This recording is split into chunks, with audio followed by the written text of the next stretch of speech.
be timely. And we said this event would be from 1:30 to 4:30, and we're a little past 1:30, I think about 1:34 almost.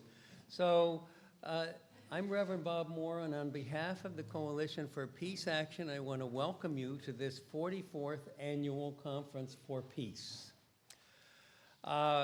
Just take a look at the back of your program, and you'll see the 43 co-sponsors that we have for this year's conference and multi-faith service. We had a really spectacular multi-faith service this morning at 11 at the Princeton University Chapel, and some of you, I hope, were there, but if you weren't there, it was captured on live stream and should be on the YouTube pretty soon, and you'll be able to watch it, even if you weren't able to be there in person or watch it online.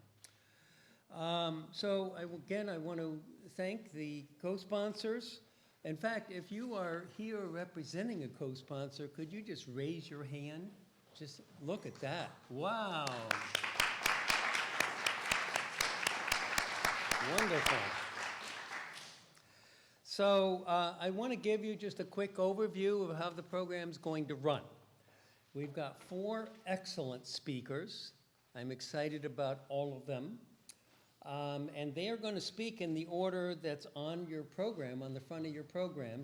And their bios are in that same order on the first inside page.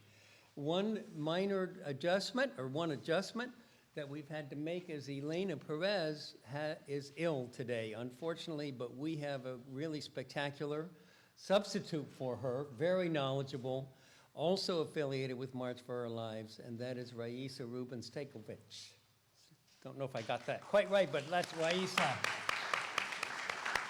So we'll tell you more about her when her place in the program comes up. With that said, I'd like to introduce, and I'm going to give you how the program's going to be timed as well. So each speaker is given up to 30 minutes. At the end of that 30 minutes, there's going to be a 15-minute Q&A for each. So you should be thinking about any questions you have. At the end of the talks, I'm going to take a stack. I'm going to number off the people who raise their hands and say they have a question. And by the way, make sure it's a question and not a speech. Okay, we're here to hear the speakers mostly and what their wisdom and their knowledge can share with us. So, once you're numbered off, then I'll call on you in order, and we'll get through as many as we can in the 15 minutes that we have for each. So that's going to be repeated 4 times for each of the 4 speakers. We may be just a shade past 4:30 when we finish, but I think not much. Having said that, let me just introduce, I'm very proud to introduce our first speaker, and I introduced him at the morning service as well, is Archbishop John Wester from the Archdiocese of Santa Fe. He really has had a fantastic spiritual pilgrimage since he went to Hiroshima and Nagasaki in 2017. And it's sort of culminating right about now because he just issued an outstanding pastoral letter that's referenced in his bio. And so if you get a chance, in addition to hearing what he's going to say right now, take a look at that pastoral letter. It really has a lot of great stuff and great depth and challenging information. So with that, Archbishop Wester, come on up.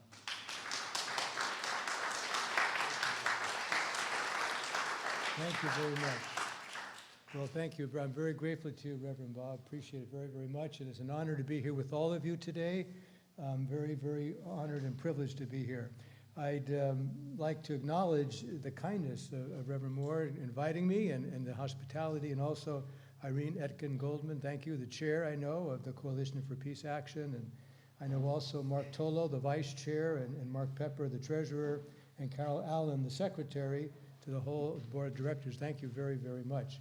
I have to say that it's an honor to be here with Professor Frank von Hippel. Jay Colgan, a colleague of mine in New Mexico, has been working for 3 decades or more on Nukewatch, New Mexico, and he said, "Oh, you're going to be at Princeton." Well, Professor Frank von Hippel is there. You've got to meet him. You've just got to. So I can't tell you what an honor it is to meet you, Professor, and I'm just so grateful. I apologize that I have to leave. I'm catching a 4 o'clock train, so they're picking me up at 3, but I'll be with you in spirit for that last half, and I'm sure I'm going to try to stay in touch with the coalition because I'm so impressed with your great work. So thank you very, very much. I want to recognize as well the historic setting in which we're here now near Princeton University. This has been popularized, of course, in the recent movie when Opie visited Einstein by that pond, which I think is somewhere near here. And I like to quote Einstein. After the atomic bombings of Hiroshima and Nagasaki, he said, "The unleashed power of the atom has changed everything save our modes of thinking, and we thus drift toward unparalleled catastrophe. The solution to this problem lies in the hearts of mankind," end quote. We'd say humankind today. He further said, "I know not with what weapons World War III will be fought, but World War IV will be fought with sticks and stones." He added, "Science without religion is lame. Religion without science is blind. Therefore, my plea is that we combine our faith and our science in wisdom and compassion to purify our hearts, to bring resolve to our minds, and work tirelessly toward nuclear disarmament." My own committed journey on the road to nuclear disarmament began with a local team supporting me in writing the pastoral letter that Reverend Moore just now quoted, Living in the Light of Christ's Peace, a Conversation Toward Nuclear Disarmament. I do hope also that you have a chance to read it and reflect on it. I felt compelled to write it because the birthplace of nuclear weapons is within my own Archdiocese of Santa Fe. Also, I'm following the guidance of my boss, Pope Francis, who declared on the 70th anniversary of the Hiroshima bombing that even the possession of nuclear weapons is immoral. Now that we are approaching the 80th anniversary of the atomic bombings, we should demand concrete progress toward nuclear disarmament by August of 2025.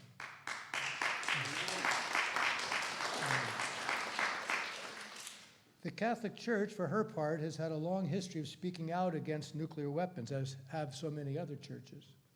Pope Francis has led our church in a dramatic shift away from conditionally supporting so-called deterrence to denouncing nuclear weapons as immoral and calling for their complete abolition.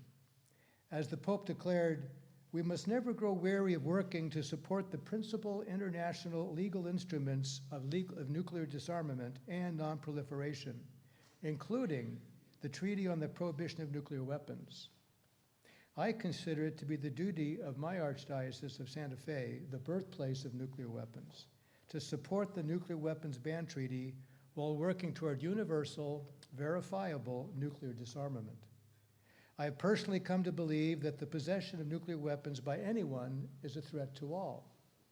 Nuclear weapons need to be understood as a class of weapons of mass destruction unto themselves. This is because of their scale, lethality, and residual effects that can harm generations. In my own Archdiocese, New Mexicans have suffered greatly from radioactive fallout from the Trinity test without compensation to this day, although recently our government has started to begin to compensate some of them. Nuclear weapons are deeply immoral because of their indiscriminate killing of women, children, non-combatants, the old, the newborn, and the infirm. In peacetime, they rob resources from the needy and the poor. I believe that the Catholic Church, however imperfectly, we follow our Savior Jesus Christ, should take up nuclear disarmament as a critical pro-life issue. To me, this is common sense. When one nuclear weapon can kill millions and inflict incalculable suffering upon the living. My own views on nuclear weapons were first formed when I visited Hiroshima and Nagasaki in September of 2017. It was a somber, sobering experience as I realized that on August 6, 1945, humanity crossed the line into the darkness of the nuclear age. We can now kill billions of people instantly and even destroy civilization in a flash. The reality of this evil becomes very real as you walk through the Hiroshima and Nagasaki bombing museums today. In one exhibit, I read about school children in Hiroshima that fateful day, that morning in the August of 1945, August 6, when the little children ran to the windows, attracted by a bright light. I wonder how many were running to their deaths, either instantly vaporized or dying later in agonizing pain. Then I remember when I was young, about 12 years old, in October of 1962, during the Cuban Missile Crisis. I was walking up Glenwood Avenue. I know exactly where I was standing to this day because a plane flew overhead. And I recall my friends and I looked up to see if it was a Russian plane and if they were going to drop atomic bombs on us. So that was a real fear I had as a child. I became so frightened that I remember running. I ran home. I just wanted to go home. Those Japanese school children had no time to be afraid. They had no time to run.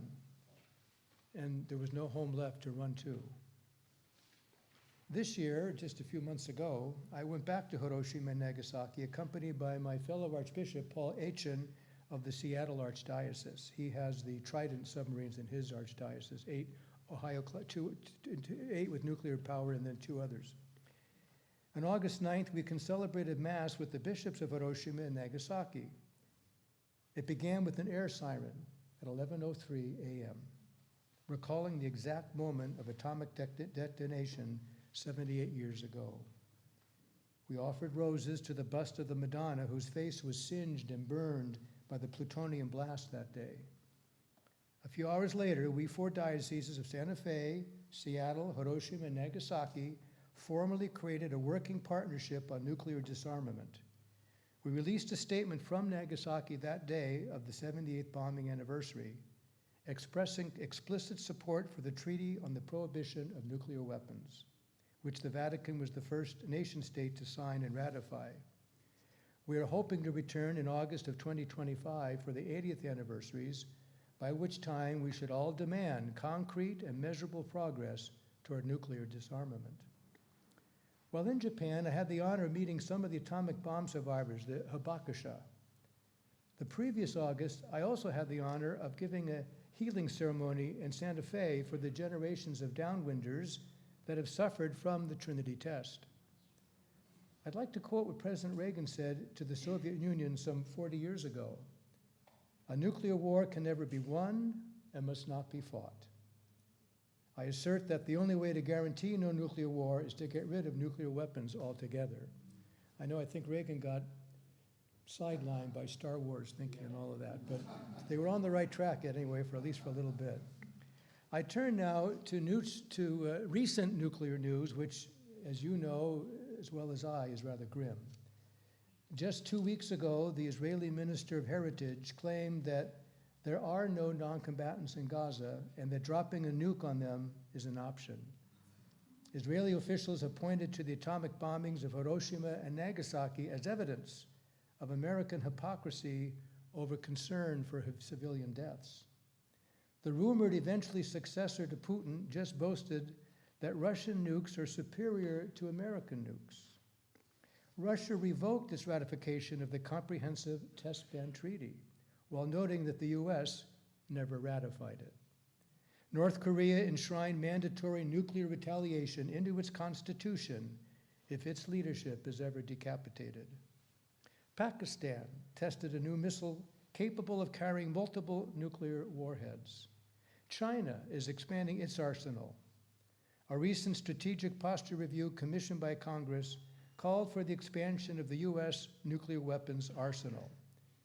The Biden administration has just announced the development of a new, more powerful Earth-penetrating nuke. I could go on, but my point is obvious. The global threat of nuclear weapons is back, and it's back with a vengeance. I know in the city of Santa Fe, the city of St. Francis, the city of Peace, they're developing new pit cores just 40 miles from where I live at this very time. How did it go so wrong more than 30 years ago after the end of the first nuclear arms race? How is it that we are now arguably in an even more dangerous arms race? The good old days of the past Cold War look simple now with its so-called mutually assured destruction, which, like the acronym MAD, was actually insane. Things are even more risky today given today's multiple nuclear actors, new cyber threats, new hypersonic weapons, and the advent of artificial intelligence. It scares me to think that we could be wiped out by a computer. I think of HAL, in that movie, 2001. How do we get out of this unprecedented danger? Robert McNamara said that, as I mentioned this morning, that we survived the Cuban Missile Crisis only by luck. I'm in the business of praising God, so I prefer the interpretation that our salvation was more by providential design, but by providence or luck, in any event, continuing to count on luck is not a survivable social strategy. The good Lord wants us to work for peace. So how are we to eradicate the nuclear danger, the one existential threat that can end civilization overnight? I'll get there, but first I digress with a little history, just a little, so I'm watching my watch. In 2 weeks, I shall be going to the second meeting of states parties to the Treaty on the Prohibition of Nuclear Weapons at the United Nations in New York City. The very first resolution of the UN General Assembly was the establishment of a commission to deal with the problems raised by the discovery of atomic energy. It was adopted in January, as you know, of 1946, less than 3 months after the founding of the United Nations and 5 months after the atomic bombings. It called for the elimination from natural armaments of atomic weapons and of all other major weapons adaptable to mass destruction. In June of 1946, Bernard Baruch, the American representative to the United States Commission, proposed a plan whereby the United States would destroy its monopoly on atomic weapons. The catch was that in return, the UN had to impose strict controls on bomb development that would not be subject to UN Security Council veto. The plan was passed by the Commission, but not agreed upon by the Soviet Union.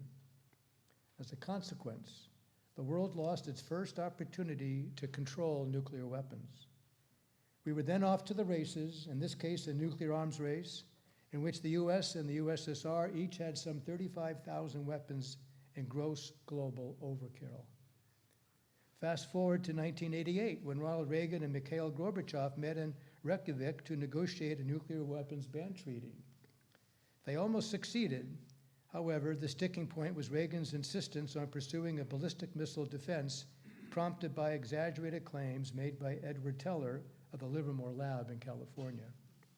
This was then followed by the failures of the United States and the collapsing USSR to deliver any post-Cold War peace dividends to their citizens.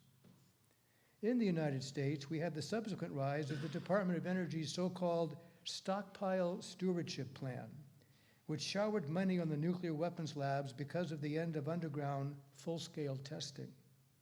The labs themselves killed the Comprehensive Test Ban Treaty through faint praise, prompting the Senate to reject treaty ratification. Nevertheless, the labs kept the money. Now it logically follows that we have a $2 trillion program for so-called modernization of the US nuclear weapons stockpile, which in reality is a complete makeover of US nuclear forces. It will rebuild existing nuclear weapons with new military capabilities, produce entirely new designs, and buy at enormous expense new missiles, subs, and bombers to deliver them. It is also building new nuclear weapons production plants that are expected to be operational until around 2080. In short, this is nuclear weapons forever. All of this is in the name of so-called deterrence. But the United States and USSR and now Russia have never had just deterrence in mind. Instead, we've always had a hybrid of deterrence and nuclear warfighting capabilities that can end civilization overnight. This is why we have thousands of nuclear weapons instead of just the few hundred needed for just deterrence. This is why we have a $2 trillion modernization program that will crank out new design nuclear weapons instead of relying upon the extensively tested existing stockpiles. Which brings me back to today. Again, in 2 weeks, I will be going to the second meeting of states parties to the Treaty on the Prohibition of Nuclear Weapons. There is a total of 193 countries that are member states of the UN, plus 2 nation states with observer status. One of the observer states is Palestine, for whom I pray for peace and an end to its suffering, along with the pain and suffering of the Israelis who have lost loved ones in the largest killing of Jewish persons since the Holocaust. We must pray for peace there on both sides, for the poor people that are suffering so much. The other observing nation state is the Vatican, which was the first to sign and ratify the Ban Treaty. In fact, the Vatican was at the center of the lead up to the Ban Treaty, playing a strong role in promoting international examination of the humanitarian consequences of nuclear war. It was that process that led to the actual drafting of the Treaty on the Prohibition of Nuclear Weapons. Out of the 193 UN member states, 122 countries voted in favor of opening the Ban Treaty for signatures in July of 2017. Since then, 93 countries have signed the Ban Treaty and 69 have ratified it, with some more signing over time. We need only 4 more countries to sign before we can say that a majority of all nation states have done so. This is true building of international relationships, outlawing the deadliest of all weapons of mass destruction. This is something that common sense says should be the international norm, since chemical and biological weapons of mass destruction have already been banned for decades. Of course, a skeptic can justifiably argue that what really counts is to have the nuclear powers sign on to the Ban Treaty. Not surprisingly, all of the nuclear weapon states have opposed the Ban Treaty from day one, with the US ambassador and the foreign ministers of the United Kingdom and France denouncing the Ban Treaty in a staged press conference just outside of the United Nations. But what other credible international framework for nuclear disarmament do we have, given the repeated failures of the last 3 review conferences of the Non-Proliferation Treaty to bring about any progress whatsoever? Remember that more than a half-century ago, the nuclear weapons powers promised to enter into serious negotiations leading to nuclear disarmament, in exchange for which the non-weapon states promised to never acquire them. The nuclear weapon states have never even begun to honor their solemn commitment under the NPT. Also recall that Ronald Reagan and Mikhail Gorbachev came tantalizingly close to signing a nuclear weapons ban treaty in 1988, only to have it undone by Reagan's pipe dream of building a ballistic missile defense popularly known as Star Wars. Now, 35 years and a couple of hundreds of billions of dollars later, we still have nothing that will protect us from nuclear war. But what should we do to go forward? First, I suggest that faith leaders should begin to take a stronger and more active stance for universal and verifiable nuclear disarmament. Unfortunately, it is very clear that secular activists are losing big time on nuclear disarmament in the political arena. Therefore, we should appeal to higher morals in order to eliminate this scourge of humanity. Within faith communities, we must build enduring relationships that work on nuclear disarmament. As an example, I go back to the formal partnership that the dioceses of Santa Fe, Seattle, Hiroshima, and Nagasaki have established, and we believe we're going to expand in Japan, in South Korea, and in the United States. Moreover, I suggest that we Catholics should work to institutionalize nuclear disarmament as a critical pro-life issue into our church, a goal worthy into itself that could also be an example for other faiths to follow. We need nuclear arms control, not an escalating nuclear arms race. Further, we need to figure out concrete steps toward abolishing nuclear weapons so that we can permanently end the nuclear threat. I bring this back here and now to Princeton, where I know that Professor Frank von Hippel has long been a rational, persuasive voice for arms control. We owe you a great debt of gratitude, Professor, for all you've done throughout your life. Thank you very, very much.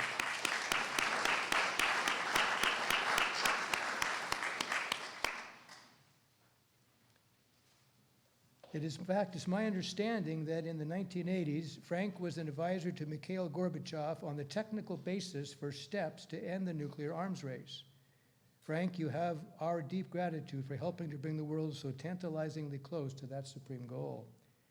I also point to younger generations whose involvement, of course, is crucial. I've had the pleasure here today of meeting Sebastian Philippe, who is working to develop monitoring and verification technologies to enable nuclear disarmament. This is exactly what is needed to help underpin a future world free of nuclear weapons, which will be politically impossible without foolproof verification and monitoring technologies. Only then can we perhaps persuade the nuclear weapon states to join the treaty on the prohibition of nuclear weapons, even though they have long enjoyed the benefits of other treaties banning other weapons of mass destruction. I was very pleased to meet Sebastian today at lunch. He's a very young man filled with energy and brilliant, and it gives hope to have such wonderful scientists and people of faith and integrity working in these matters. It really gives hope. In closing, I have shared Pope Francis's call for nuclear disarmament based on the gospel teachings of Jesus on peacemaking, nonviolence, and universal love. I propose that we now move on to nuclear disarmament itself, that we might heed the Pope's call to take new steps to end the production of nuclear weapons and create a new world without them. We must take up the cause of global nuclear disarmament with the urgency that befits the seriousness of this cause and the dangerous threat that looms over all of humanity. I call upon all of us to take up the challenge of nuclear disarmament by engaging in this vital discussion and building of relationships that must lead to concrete action steps toward this noble goal. And to make this real with the time frame, we must insist on measurable progress toward that end by the 80th anniversary of the atomic bombings in August of 2025. That's not far from now. I'm going to retire in 2025, actually. So it's coming up very quickly. And with God's help, I know we can get it done. Thank you very, very much.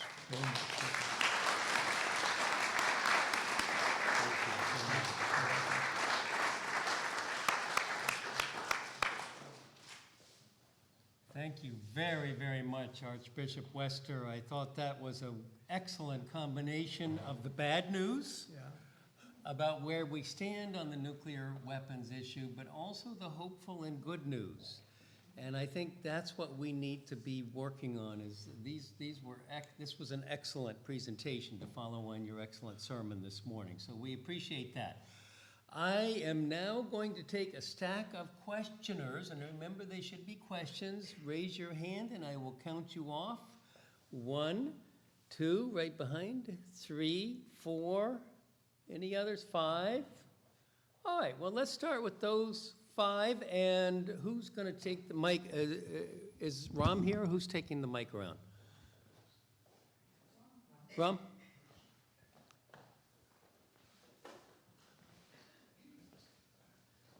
I was hoping that Professor Van Hippel would stay because he may be answering the questions far better than I. I'm good. Hi.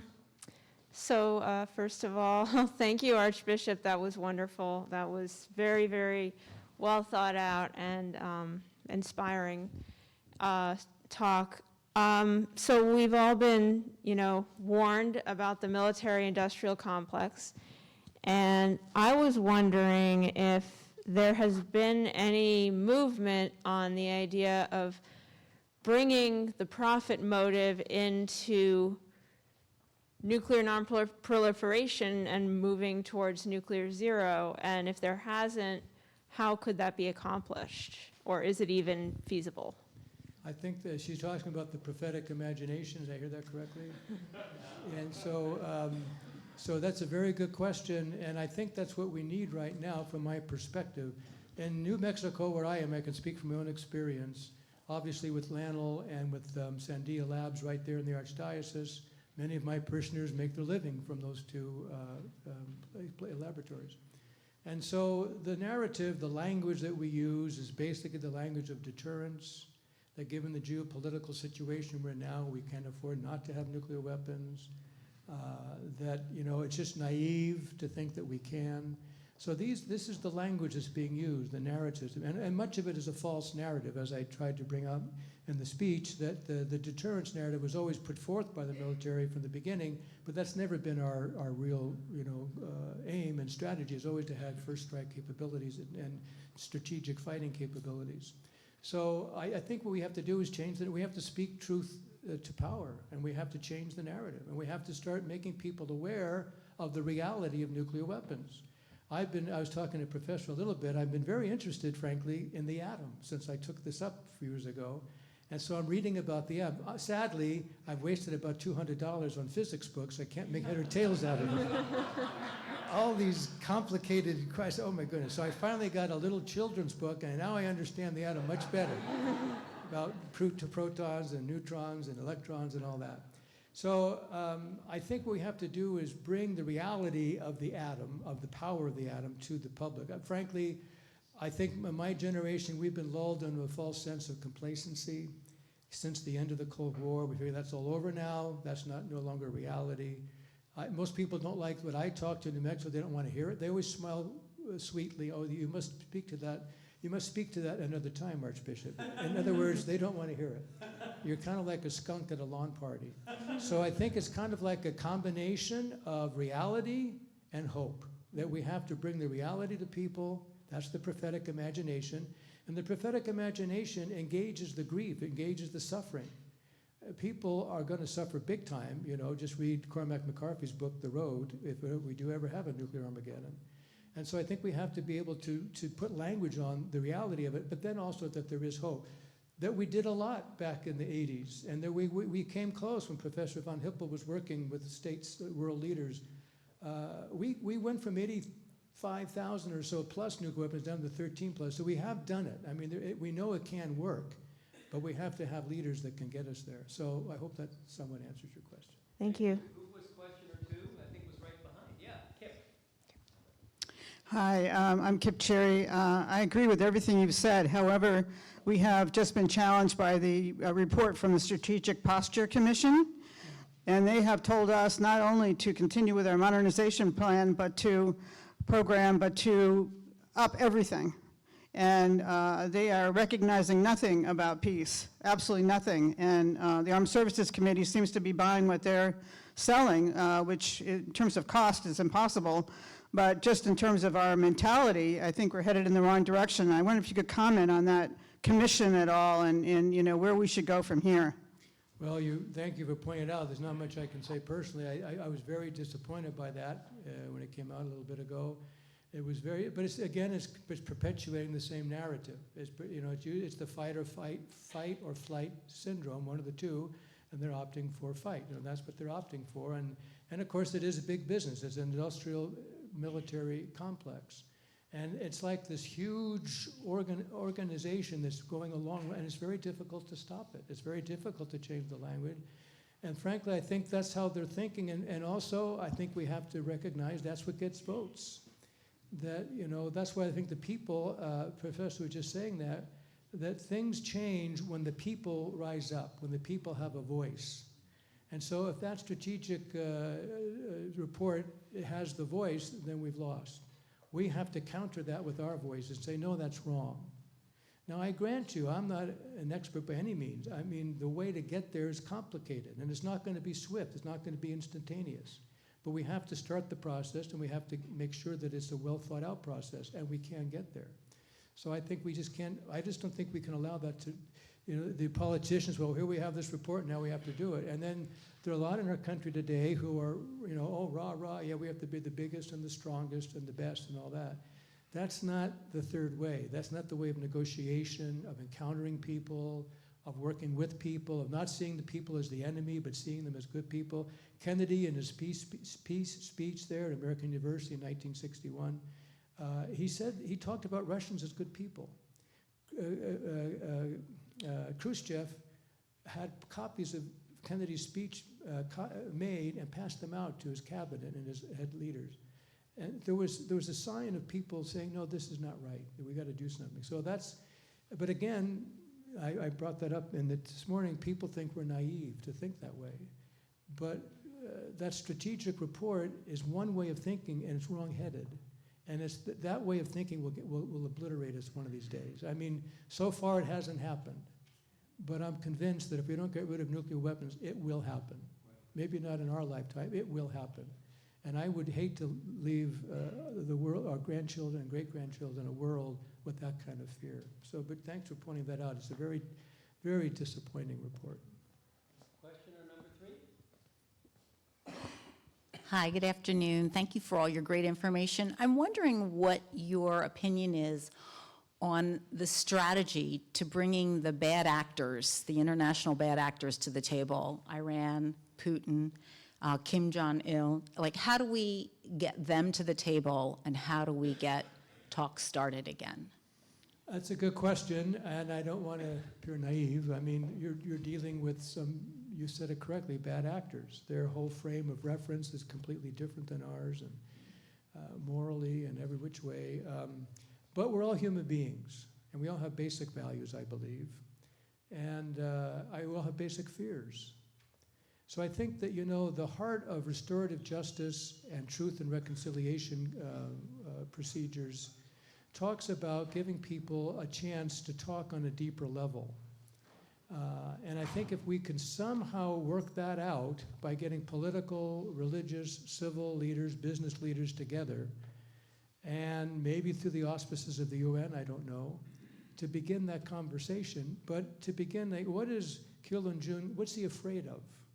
What are North Koreans afraid of? What are, you know, different countries, Iran, what are they afraid of? You know, to look at, because that's something all human beings hold in common. If we could talk about our common fears and then move toward how can we alleviate those fears, that might be a beginning. That might be a beginning. I don't know. It's going to take real leadership. It's going to take real creativity and the grace of God, I think.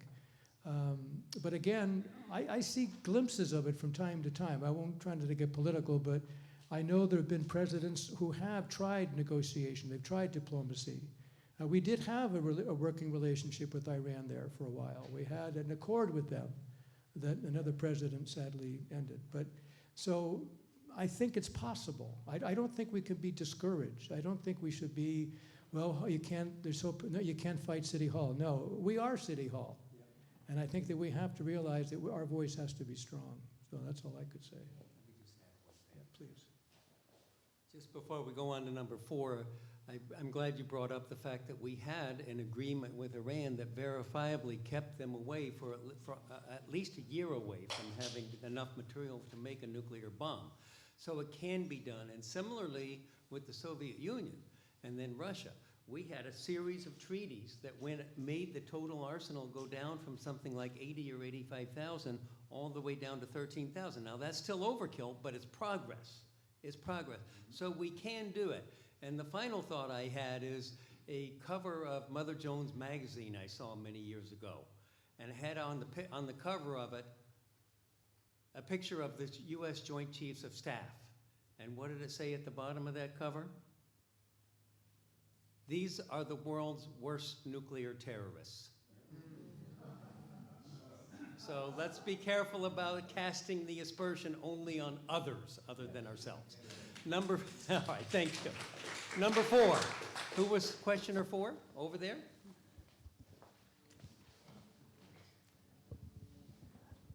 Hello, thanks so much for your talk. I was wondering, you mentioned the Non-Proliferation Treaty and the promise that the weapon states made to make concrete steps toward disarmament. What are good strategies to hold them morally accountable for that promise and keep them on the right track to fulfilling it, which they're not on right now? So you're talking about the NPT, the Non-Proliferation Treaty back in 1970. Mm-hmm. I don't know.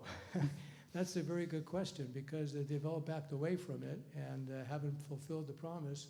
I think that's a good place, in terms of this conversation, a good place to begin, to start with that, because we did have something then, and to say, why have you backed away from it? And it's had to get that conversation going. I think you may be hitting on something very important, because it was a commitment, but we're so used to countries backing off of these commitments. I think what they would say is, well, that was then, this is now, and now we have Putin in Russia, and we have Kim Jong in North Korea, and we have Iraq and all this.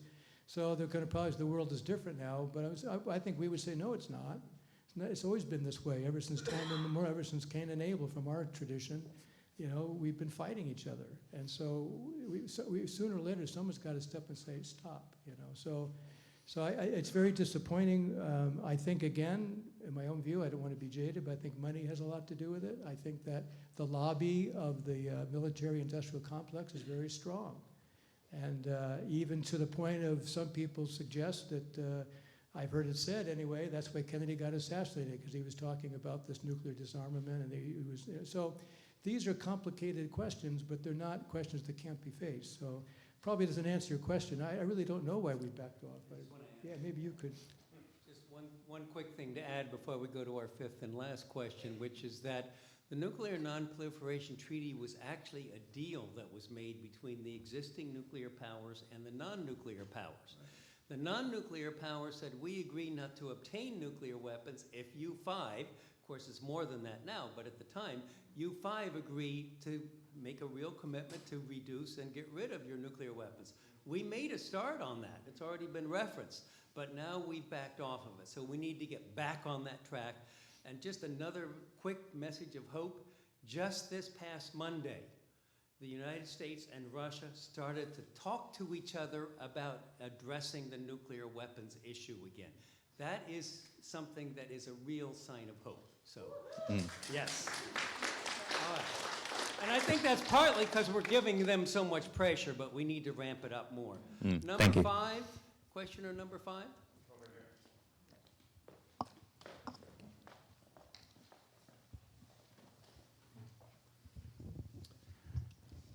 Thank you.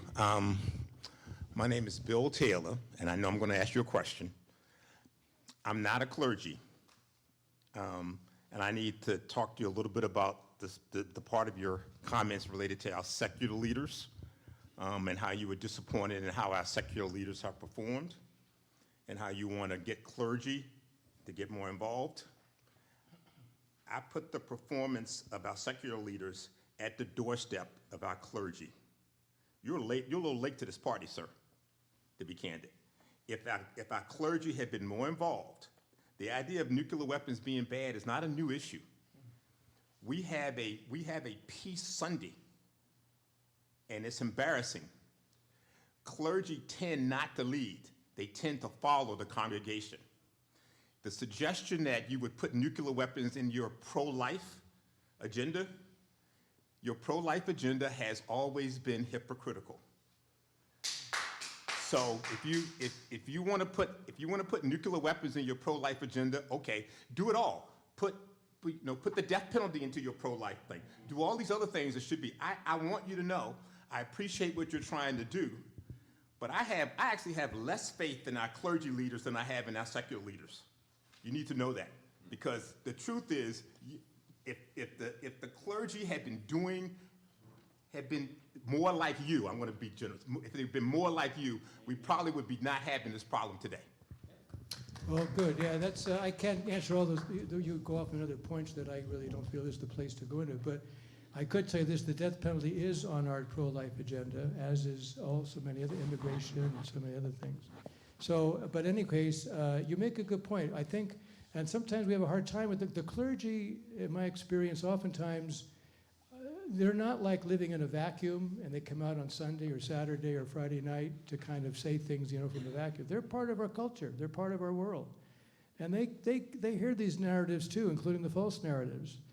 Some of our clergy are not for nuclear disarmament. Some of our clergy are for building it up. I talk to priests, not all the time, but I talk to priests that think they've been in the Army. One of them I know is in Marines, and he said, oh, this, you religious type, you don't know what you're talking about, So you make a point. I certainly accept criticism of the clergy, of me personally. That's fine. You make a good point. I don't know that I agree with you about the secular leaders, but anyway, you may have better secular leaders here than I do. But in any case, I think that's a valid criticism and one that we should take. Yeah, we need to really step up here, and I'm just glad that we are. For the Catholic Church, for our part, for one thing, we accepted deterrence back in the Peace Pastoral of 1980s. 82, I think it was, yeah. We accepted deterrence as a reason for having nuclear weapons. And we don't now. So that's been that's a good thing. That's been a good sign that Francis has taken it off the... I'm just still waiting to see what the clergy is going to say about what the Pope said, because he said possessing nuclear weapons is immoral. Well, I haven't heard any clergy speaking about it much, and the Pope, it's the Pope saying it's immoral. He's the same Pope that said, who am I to judge? And I said, oh, goodness gracious, now none of us have an excuse anymore. If the Pope can't judge, who can judge? So anyway, Thank you for your comments. I hope you. Show yeah, our yeah. appreciation once more.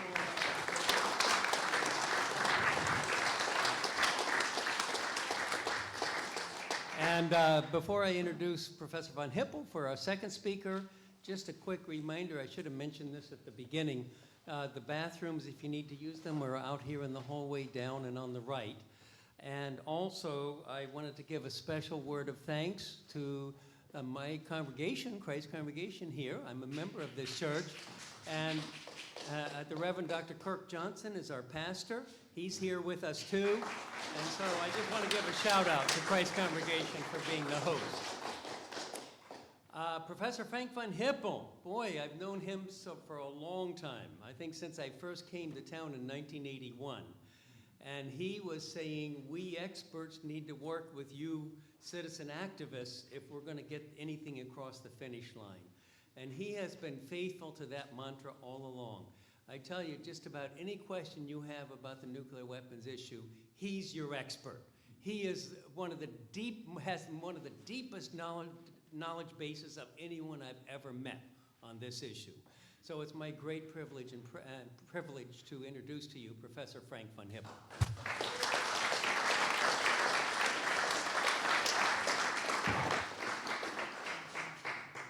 Thanks, Bob. I just want to mention, the Archbishop mentioned Sebastian Philippe before, and it just so happens that on Tuesday, the whole issue of Scientific American is going to be on the craziness of intercontinental ballistic missiles, including, what the implications are of the statement that they are a nuclear sponge for Russian missiles. And so I think it's an we've been trying to, the Minutemen have been aging out, or at least the Air Force claims that, and they want a new missile, and this was provided an opportunity for us to get rid of the ICBMs. We don't need them.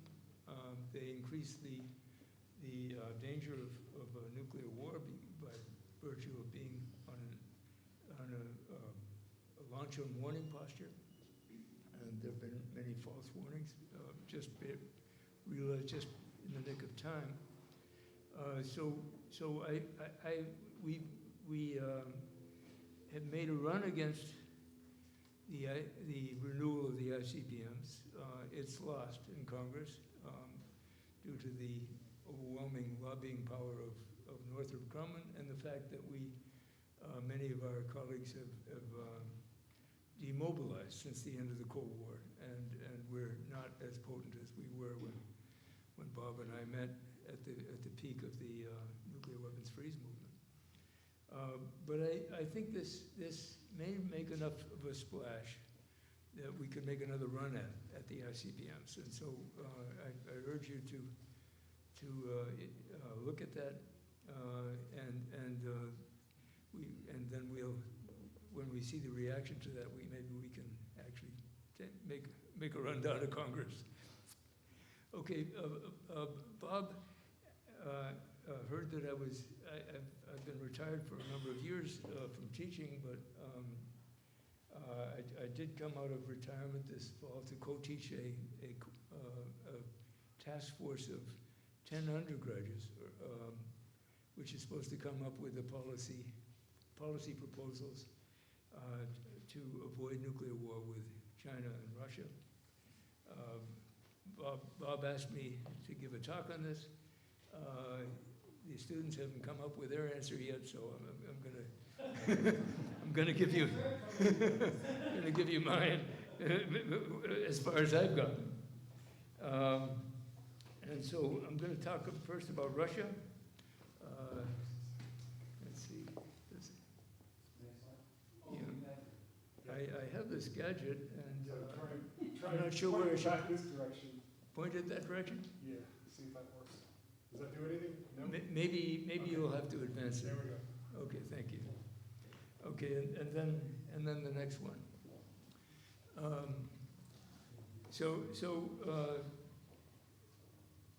This, okay, thank you. this mantra, it really does contain a fundamental truth, and we're not living up to it. In fact, but I think it is a fundamental truth, and it can be our salvation. Now, the next slide, please. So this is starting with Russia. And Russia has lately been, or Putin has lately been abusive. Russia, of course, has been abused in its history a lot more than we have, and including even being invaded by the Swedes, if you can imagine that. Well, in the old days, the Swedes were pretty fierce. NATO has been expanding. That's made a good fraction of the population of Russia nervous. It is not the Third Reich. NATO is not the Third Reich. But we did bomb Serbia into submission without a UN Security Council authorization. And so that we are, NATO is now superior, militarily superior to Russia. Even Ukraine can hold off Russia. So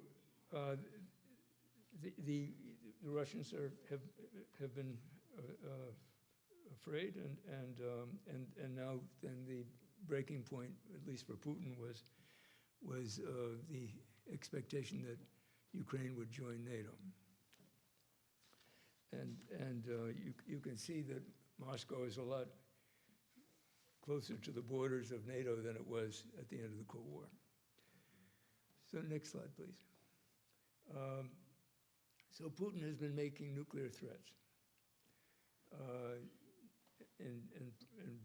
No matter who tries to stand in our way, Russia will respond immediately, and the consequences will be such as you have never seen in your entire history. That was what came along with his ordering of his troops into Ukraine.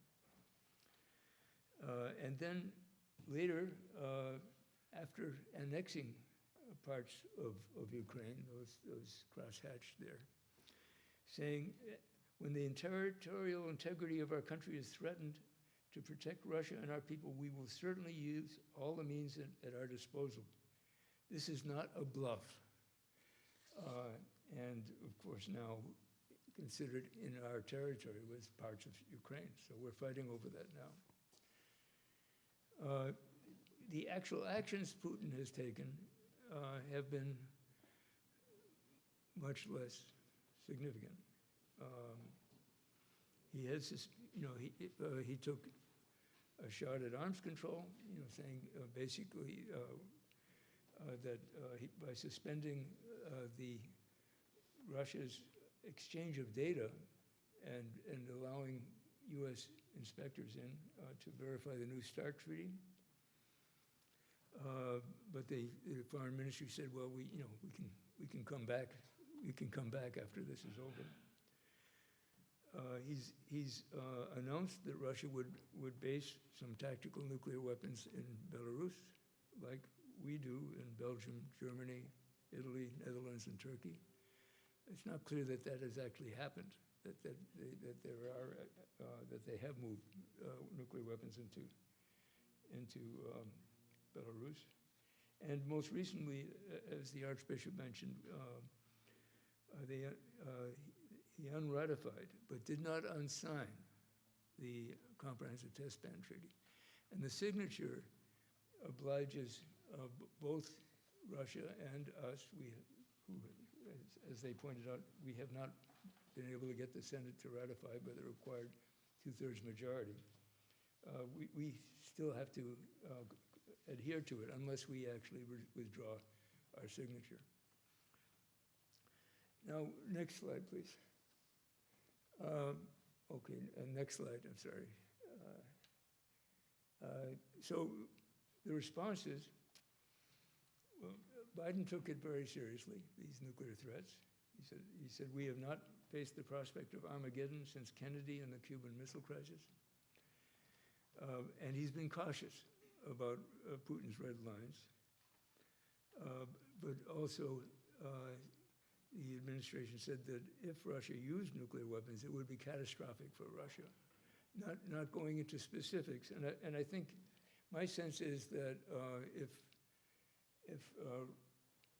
Russia used a small number of nuclear weapons, that our inclination would be to respond massively with conventional weapons, so as not to start us, continue up the escalation ladder.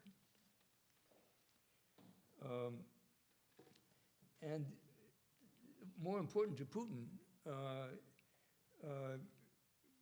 President Xi of China and Modi of India didn't like his nuclear threats, and they made that clear.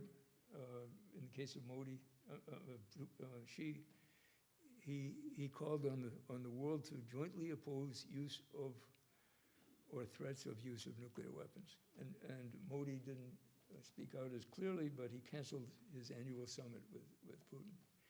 So Putin got the message and made this most remarkable statement. We have not gone mad. We are aware what nuclear weapons are. We aren't about to run around the world brandishing this weapon like a razor. I mean, it says, basically saying, I'm not nuts, even though even though you might have thought me I was nuts. So that was, but he has not stopped people below him from making nuclear threats. He has stopped making nuclear threats himself, but most recently, former President Medvedev, who's now the deputy chairman to Putin of Russia's Security Council, said, just imagine that the offensive in tandem with NATO succeeded and ended up with part of our land being taken away. Then we would have to use nuclear weapons by virtue of the stipulations of the Russian presidential decree, that decree being that if the nation is at risk, that would be a justification for using nuclear weapons. And leaving ambiguous about whether reinvading or losing that part of Ukraine which has been occupied would put the nation at risk. So, next slide, please.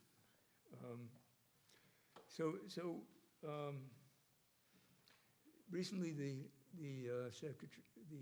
Minister of Defense of Ukraine said that the war had become a stalemate, and which has raised the question of should we have a ceasefire and negotiations? And if so, what should Ukraine and its backers demand and offer? And here's some thoughts. Russia out of Ukraine, except possibly Crimea, which you can argue about, and offer agreements to reduce Russia's security concerns. And I note that Putin and others would still face arrest, in most of the world as war criminals. So, next slide, please. Actually, on December 17th, 2021, this is 2 months before the invasion of Ukraine, Putin published treaties, draft treaties that he wanted the US and NATO to agree to. And I'm going to use those demands made in those draft treaties as a framework for what I think negotiations could be about. And the first one was no land-based intermediate or short-range missiles within the range of Russia or NATO.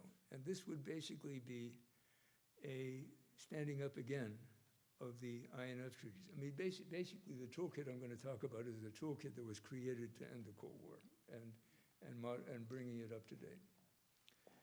And so we could adapt, and it wouldn't take much, to, the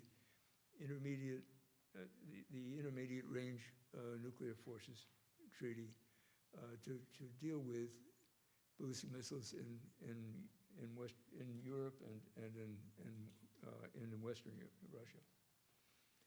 And no basing of nuclear weapons outside national territories and no sharing with other countries. Well, in fact, some of us have for a long time been advocating removing the bombs that we have in those 5 NATO countries. They don't really add anything to whatever deterrence our nuclear weapons have. In fact, they're just sitting ducks for a first strike. And getting the weapons back out of Belarus, if they're there, or just getting the option of having nuclear weapons in Belarus would be a good thing. Then no eastward deployment of armed forces from pre-1997 NATO. Well, in fact, we had, at the end of the Cold War, we had the Conventional Forces in Europe Treaty, under which the Soviet Union and its Warsaw Pact allies brought down the level of their offensive weaponry to the levels of NATO, and on a area by area basis, and also limited their distribution. The Warsaw Pact superiority in conventional weapons was the reason that the U.S. deployed 7,000 nuclear weapons in Germany. 7,000 nuclear weapons in Germany. Because to deter what they saw as a potential rush to the Channel, just sort of invasion of Western Europe by the Warsaw Pact forces on the other side of the inter-German border. That treaty was the basis for that treaty was the Conventional Forces in Europe Treaty was destroyed when most of the Warsaw Pact countries, and most the satellite countries of the Soviet Union switched to NATO, which resulted in the NATO's conventional superiority, and now Russia depending on nuclear threats against its perception that we might invade. And there was an effort to modernize that treaty.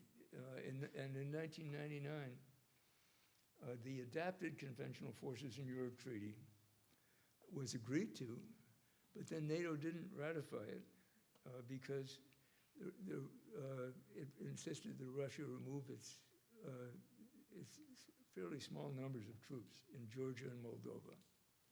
So there's that treaty waiting to actually be implemented, and that would impose limits on the number of the sizes of the forces in individual countries. And then if we also had a pullback from the line between NATO and Russia, you would have a much less threatening situation, at least as perceived by Russia. And in fact, on the list, on Putin's list, was no military exercises within a buffer zone on either side of the Russia-Belarus NATO border. And if we had that agreement, Russia could not have massed troops on NATO's border, as it did for months before invading. Then no bombers or surface warships within range of either country, of the other country. What we're talking about here really is cruise missiles on both Russian and NATO, and especially U.S. ships. That would be tricky, because the U.S. Navy doesn't want to be constrained about where it goes. And so, the only way to implement that would be to unload the cruise missiles from those ships when they're within range of Russia. And then finally, Ukraine must not join NATO was the final demand. And I think it might be possible to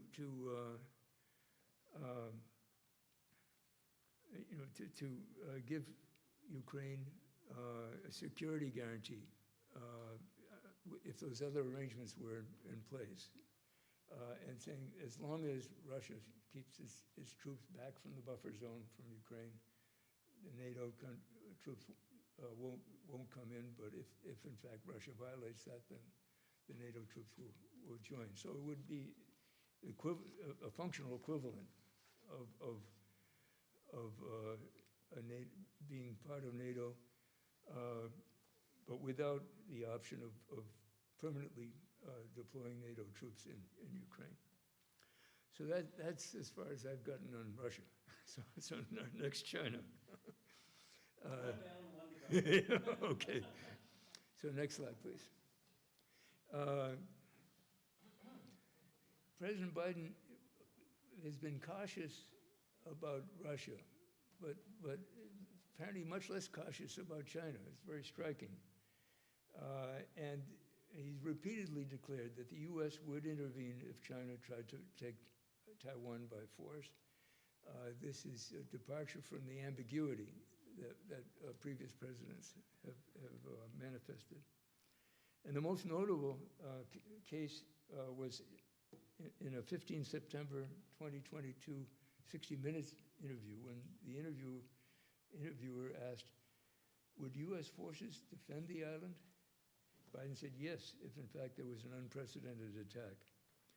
And so the interviewer said, so unlike Ukraine, to be clear, sir, U.S. forces, U.S. men and women would defend Taiwan in the event of a Chinese invasion. And Biden simply said yes.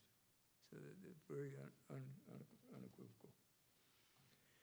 After each such statement, the White House staff had put out a statement that there's no change in U.S. policy. And U.S. policy is that there is one China, but the future of Taiwan must be determined by peaceful means. So it's been an ambiguous policy. Now, here again, we have a next slide, please. Oh, yeah, no, that's where I want to be. Here again, we have an abused country. And China had a century, what it called this century of humiliation.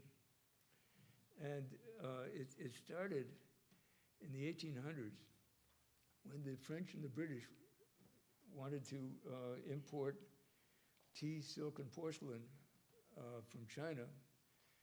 And China wasn't interested in anything that Europe had to offer. And so they actually insisted that they have the right to sell opium in China, and without limits. The Chinese pushed back, and the British and the French demonstrated the superiority of their military technology, and they forced it on China. And in part of the deal, Hong Kong was taken over by the British. Then the century of humiliation ended with the Japan's occupation of first Taiwan and then much of China during World War II. Then Taiwan remained an issue because Chiang Kai-shek, there was a revolutionary, there was a civil war going on in China at the same time as World War II. Chiang Kai-shek and the Nationalist Army lost, and they retreated to Taiwan. And so Beijing sees Taiwan as unfinished business from its return from a century of humiliation. But in the complication is that in the meantime, Taiwan went from a dictatorship to a democracy, and we like democracies. And while China has been regressing, becoming more autocratic. Now, next slide, please.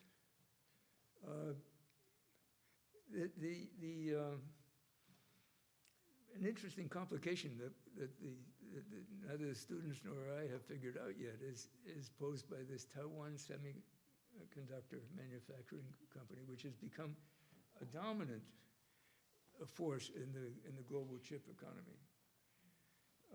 60% of total global chips are made in Taiwan. The US only produces 12%, and China even less. And 92% of the high-end chips, which are used in AI and our iPhones and so on, are made in Taiwan. The U.S. is a dominant designer of these chips, and has pressed Taiwan Semiconductor to end chip exports to China. Especially high-end chips. And, but, you know, the Taiwanese talk about this company as their silicon shield against invasion by China. It's not clear exactly how that works. It would be a tremendous blow to the global economy if that company was destroyed. But somehow we have to figure out how to really turn this into a part of the requirement that the resolution of this situation be peaceful. And so thinking that through is complicated. However, so I just wanted to mention that. By the way, Archbishop, the smallest, you were talking about your befuddlement about atoms. The smallest lines that are inscribed on these chips are tens of atoms wide. They're really amazing. It's amazing. So, okay, next slide, please. Now, there have been crises. 3 crises, more than that really, over the Taiwan Straits.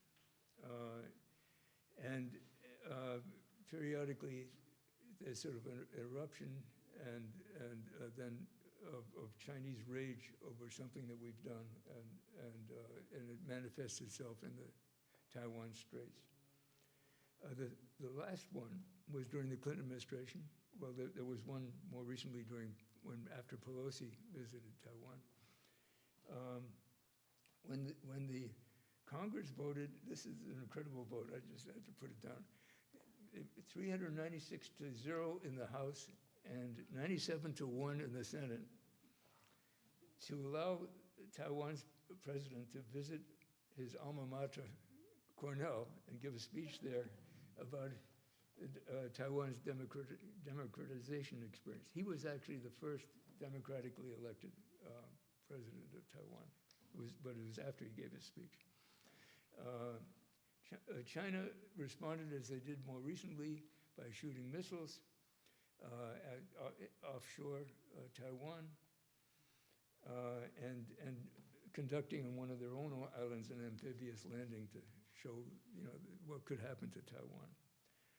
The Clinton administration responded by sending an aircraft carrier through the Taiwan Straits. This is what used to be called gunboat diplomacy. Next slide, please. Well, China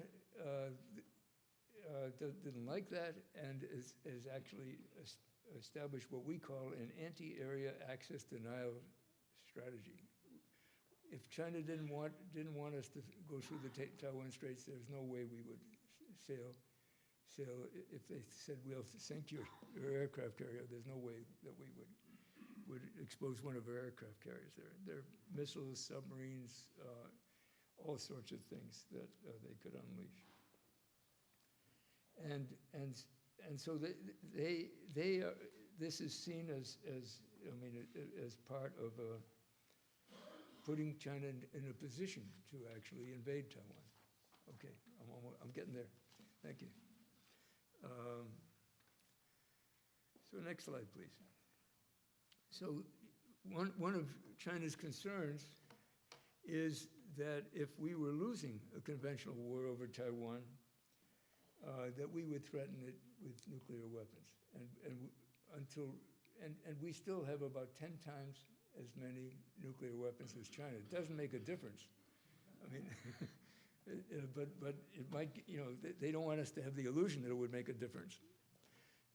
And therefore, the most primitive way to disabuse us, if we have an illusion of nuclear superiority, is to build up to our level.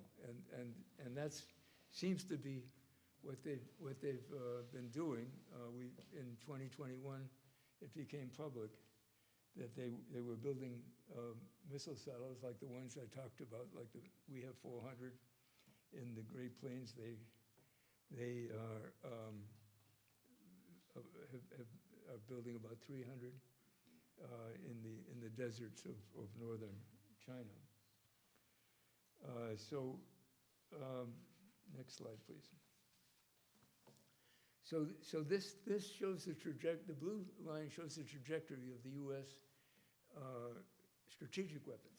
There was an even more dramatic decline of tactical nuclear weapons, the short-range nuclear weapons, after the end of the Cold War. We went down from 10,000 to 200. I mean, tactical nuclear weapons have become obsolete because of, they were supposed to be able to destroy tank armies. We now have the javelins you don't have to destroy the whole country to destroy a tank anymore. So we've gone down, and China seems to be coming up.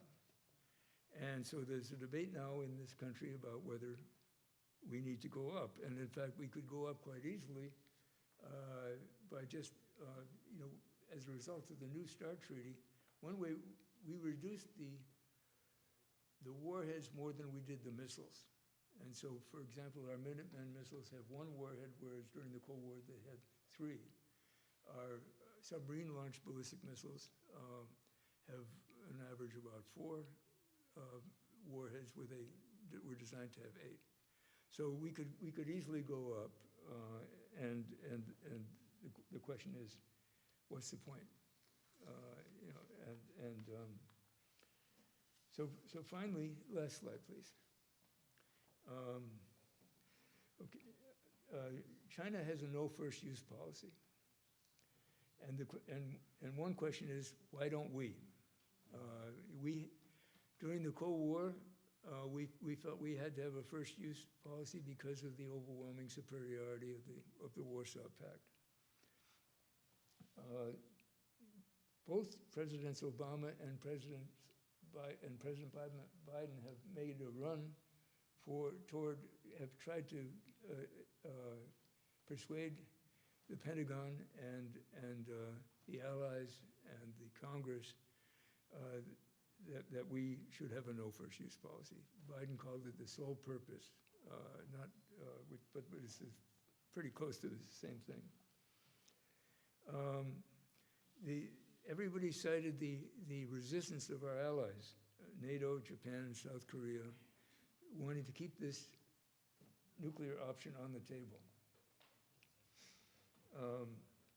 as an extra deterrent against a non-nuclear attack by Russia, North Korea, or China. And I want to finally finish with a quote from Freeman Dyson, who was a member of this group for many years. He, I think, made the best argument for no first use policy. He said, an adversary's military would have to assume we might change our minds. Therefore, the fact that this is what's called existential deterrence. In fact, the fact we have nuclear weapons would still actually act as a deterrent against attack. But our military would have to assume that we might mean it. and therefore would have to avoid situations that might require nuclear options. And I think that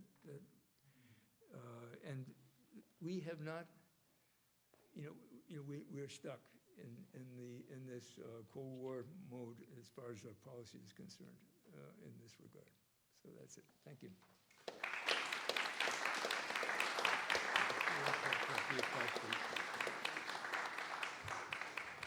Thank you very much, Professor von Hippel. I think we can take 8 minutes or so of questions right now. So 1, 2, 3. Any women? Oh, there, my daughter, 4. Dr. Farzad, you're 5. Okay, we're just trying to get mostly people who haven't had a chance before. Yes, Archbishop, your ride has arrived.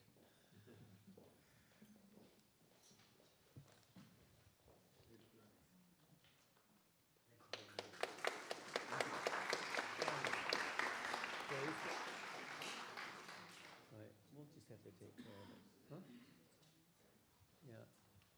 Yeah. Jen is telling me that somebody may have grazed an Elantra in the parking lot. I'm so sorry. Is that anybody's blue Elantra? Is that anybody's? Okay. Why don't you two go out in the hallway and talk about it? I'm sorry about that, but these things happen. Okay, number 1, questioner number 1. Was that you, Jeff? No, that was you, Ed. Oh, wait. Ron?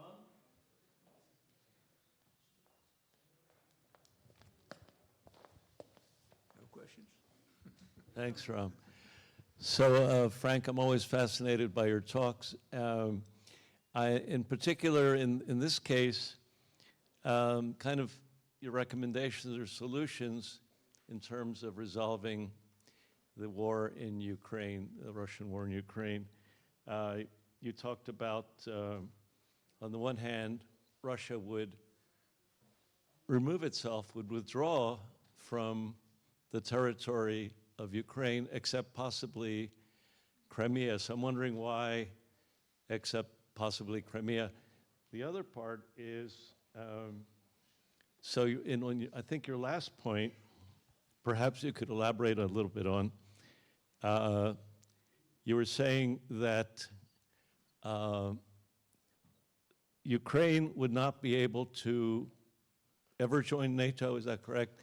Would it still be permitted to join the European Union, to have economic, agreements with the European Union? Yeah, and so that's basically it. And what do you think Putin's response would be to this idea of withdrawal, given that there are people in Russia who are saying he's weak and that he would be fearful of being overthrown? Yeah, I don't claim to have the definitive Right. solution, but I did want to put some ideas on the table and say that in fact Putin's demands are not totally crazy. The demands that he made before. I don't know whether they were serious demands. I mean, he certainly didn't wait that long, and there was some response, positive response from NATO and the U.S. that some of these things were negotiable. So, but I think he was trying to express the grievances that they had, and I think they can be dealt with. Many of them can be dealt with. On Crimea, Crimea was taken without a shot being fired, and it's different. It's a much more Russian population in Crimea.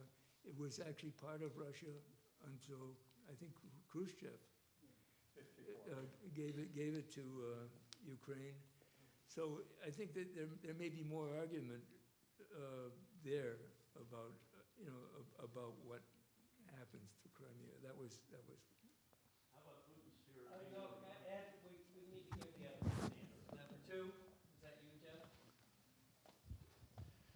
Frank, like I guess a couple others in this room, I'd been enlisted into trying to get some state, local officials to sign on to a letter to urge the Biden administration to send an observer delegation to the Conference of States Parties for the abolition of nuclear weapons.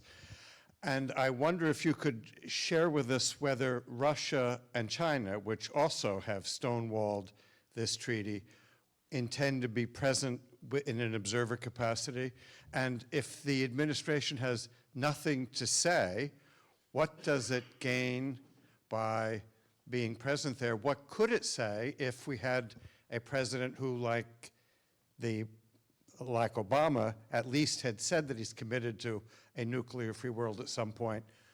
How can that be made to serve the purpose of advancing the ball on nuclear elimination? Yeah, actually, Andy Zwicker signed up to that letter. And some others.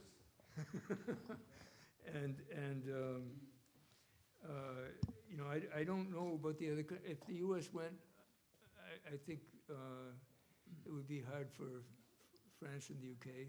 to argue that they wouldn't go. The U.S. has been the enforcer, really, in that regard. I don't know how.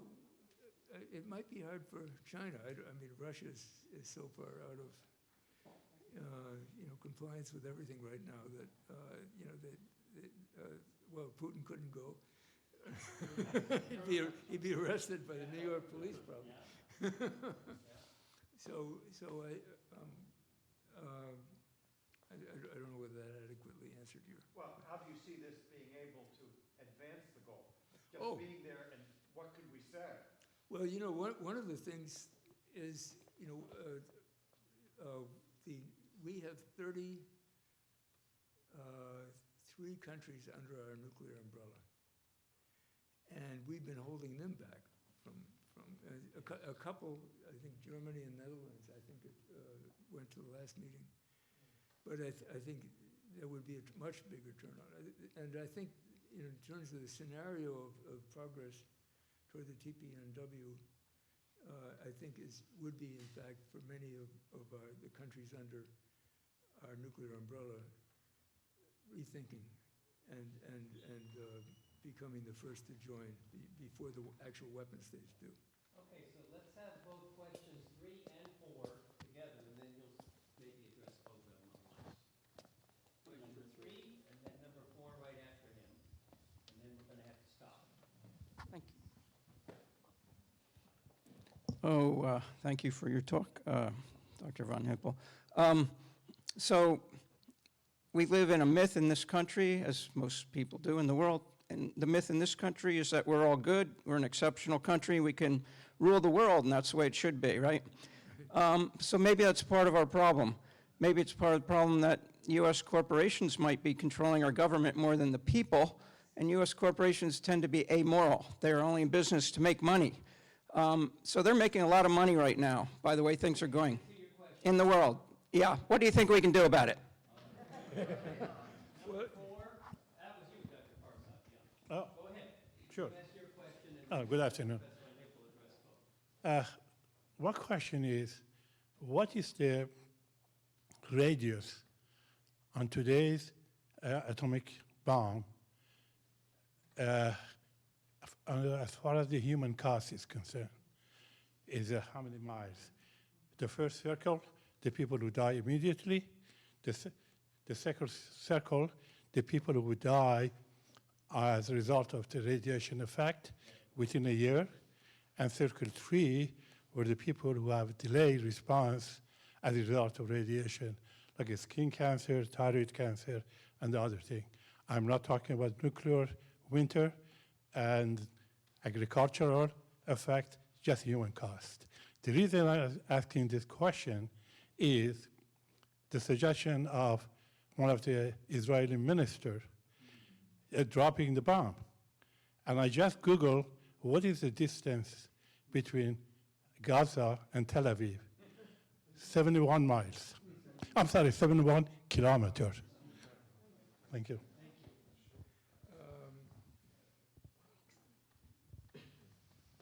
So on on the military-industrial complex, our uprising in the 80s, the nuclear weapons freeze movement, I think convinced, the Russians were sure we were run by the military-industrial complex. The fact that the freeze movement, and I have, when I give a talk on the history, I show this banner in the march that we went to in New York, where it says 193 out of 197 towns in Vermont voted for the freeze. That was a real grassroots movement. That was amazing. I think that helped convince Gorbachev that maybe U.S. wasn't totally under control, at least at that point, of the military-industrial complex. And so, we really have to have another uprising. By my count, we've had 3. The first was over nuclear testing in the atmosphere. We got the test ban treaty, the atmospheric test ban treaty. The second was over nuclear-armed ballistic missiles in the suburbs, anti-ballistic missiles in the suburbs. And that brought us the very important treaty limiting ballistic missile defenses, because it was an illusion that they would work, but it would drive an offense-defense arms race. And then there was the freeze, which really helped set the stage for ending the Cold War. I'm sorry, we've got to do it again. Let's do it. We did it once, we could do it again. Dr. Farzan's question? Yeah, the radioactive, I don't think, in fact, that one of Israel's nuclear weapons on Gaza would actually reach to Tel Aviv. The fallout might, but in terms of the blast and the heat effects, they would be maybe less than 10 kilometers. Yes. Yeah, no, yeah, That's that's right. Okay, thank you. Okay, well, let's show Professor Von Hippel our appreciation.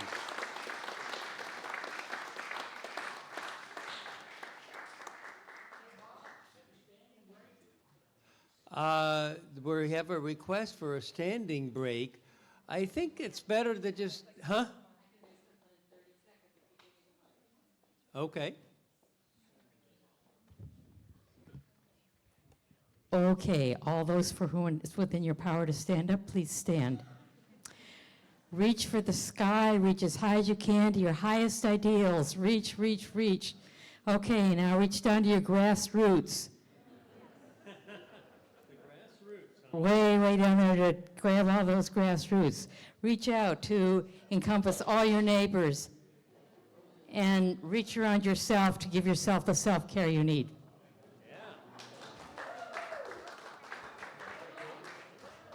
Carol, thank you. That was very useful, and I do want to keep us on schedule because we didn't really have a break scheduled. So if you need to take a bathroom break or something, obviously slip out and slip back in. But let me ask people to just sit back down, and we're going to start with our next speaker. Everybody, please, no conversation inside the room, please. Okay. So I realize some people may need to get up for whatever, a bathroom break or whatever, just to stretch. We understand that. But thank you, Carol. I think that speeded things up. So our next speaker is going to be on another issue that CFPA works on through our Ceasefire New Jersey project, and that is gun violence prevention. And as I mentioned, our announced speaker is ill today, but we are so fortunate to have Raisa here.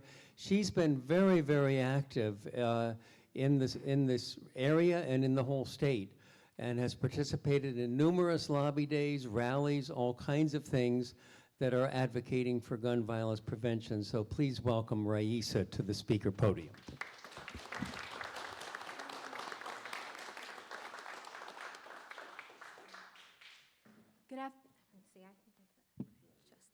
afternoon, everyone. Can you hear me all right?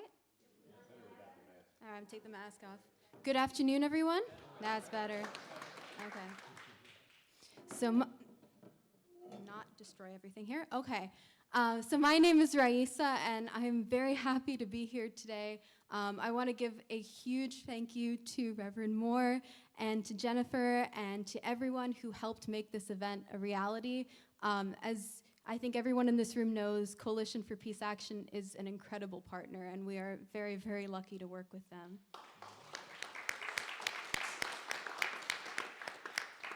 So I would like to address today the issue of gun violence prevention. I'm here representing March for Our Lives, which we are a youth gun violence prevention organization, and we started in 2018 after the shooting in Parkland and Coral Springs, Florida. And when that happened, we organized a massive march in DC and a number of rallies across the country, internationally, in order to address gun violence and in order to demand action, because our federal government had not taken any action on the issue of gun violence for 30 years, and that was unacceptable given that rates of gun violence have only continued to rise. In 2022, we marched again. After a number of very tragic shootings, we marched again, and that did result, including there was a march in Princeton that was, again, in partnership with Coalition for Peace Action, that did result in the passage of the first federal gun violence prevention legislation in over 30 years, which is the Bipartisan Safer Communities Act. And that is really important. But it is just a first step, and we all know that there is a long way to go. So I wanted to sort of give that framework before I get into what I'm going to be discussing today, which is a framework for addressing and ending gun violence that has that March for Our Lives developed, specifically through the brilliance, I cannot take credit for this, but of amazing organizers like Trevor Wild and others. And it is a framework called the 5 Forces. And so I'm going to go through them. It is basically 5 forces that, that fuel the gun violence epidemic in our country. And I'd like to really address each of them briefly today and talk about potential ways that they can be combated. So the 5 forces, I will start by going through what they are, and then I will go in more depth. So they are gun glorification, the national mental health crisis, poverty, something called armed supremacy, which I will be going into in more depth, and political apathy and corruption. So I'm going to start with gun glorification. And this is something very specific to the United States, because we have a culture in the United States that really does glorify guns, and specifically that equates having a gun to self-defense and to safety. And what we see is after instances of mass shootings, gun sales skyrocket. And that is because we fundamentally feel unsafe in this country. And that is not surprising, and that is completely understandable.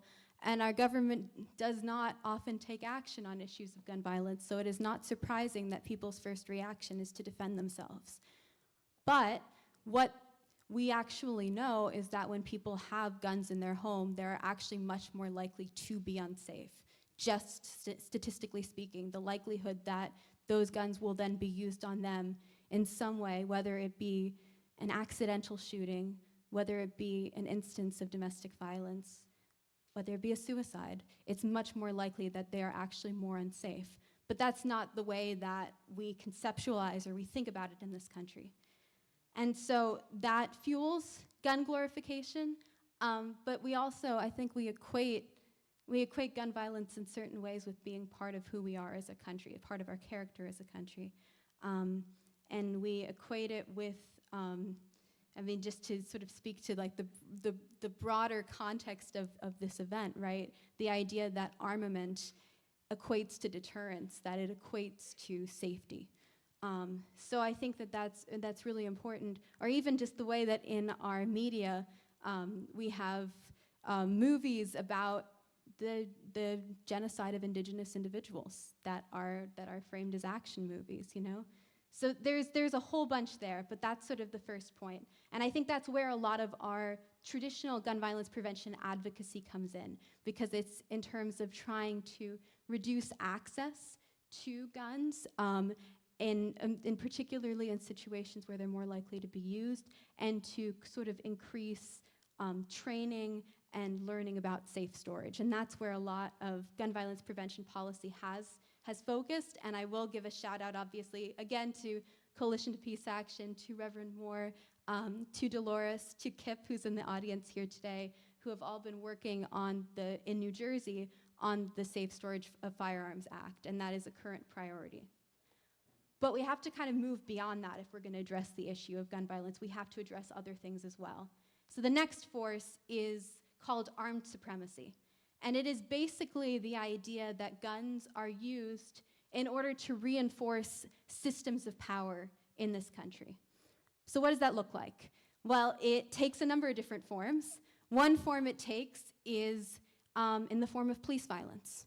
And that is a huge issue in our country, and that's a huge issue in our state that has not necessarily been addressed by the legislature.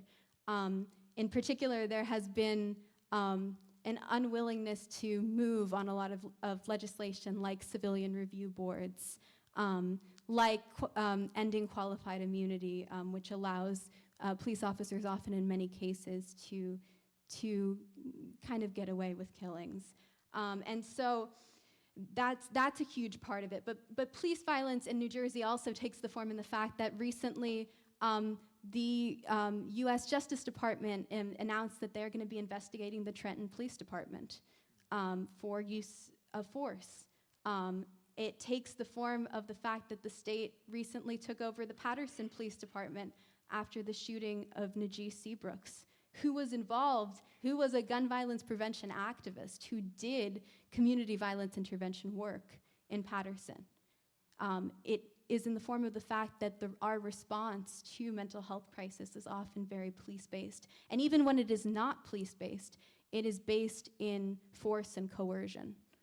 So that is part of what armed supremacy is. But armed supremacy is also the fact that a lot of the shootings that we have seen are motivated and fueled by forces of oppression, whether it be racism, whether it be homophobia and transphobia, whether it be misogyny or ableism.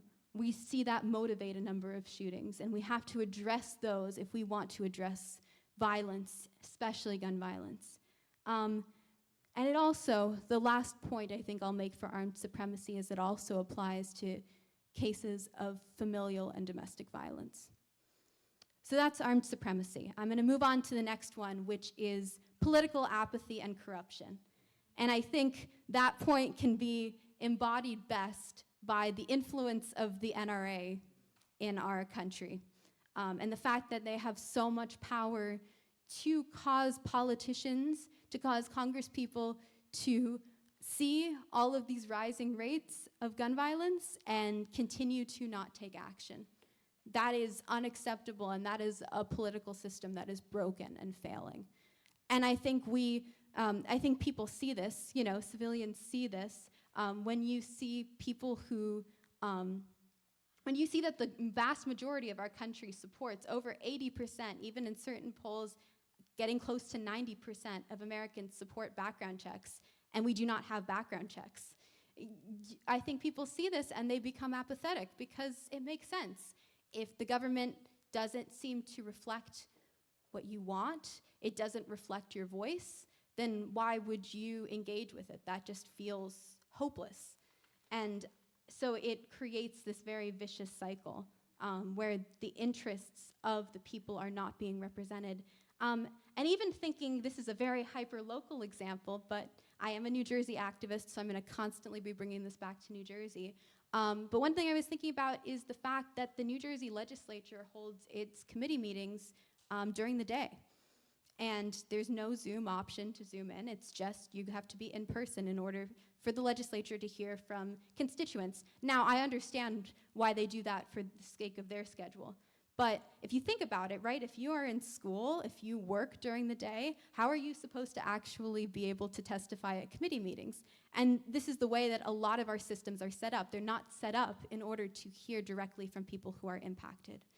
So it's just one very small example, but I like to sort of think about that. So the next force that I want to talk about is the force of poverty, and specifically the fact that the lack of people, the fact that governments do not invest in meeting the basic human rights and material needs of people. And you might ask, how does that relate to gun violence? We know that in areas that are more impoverished, people are a lot more likely to die by gun violence.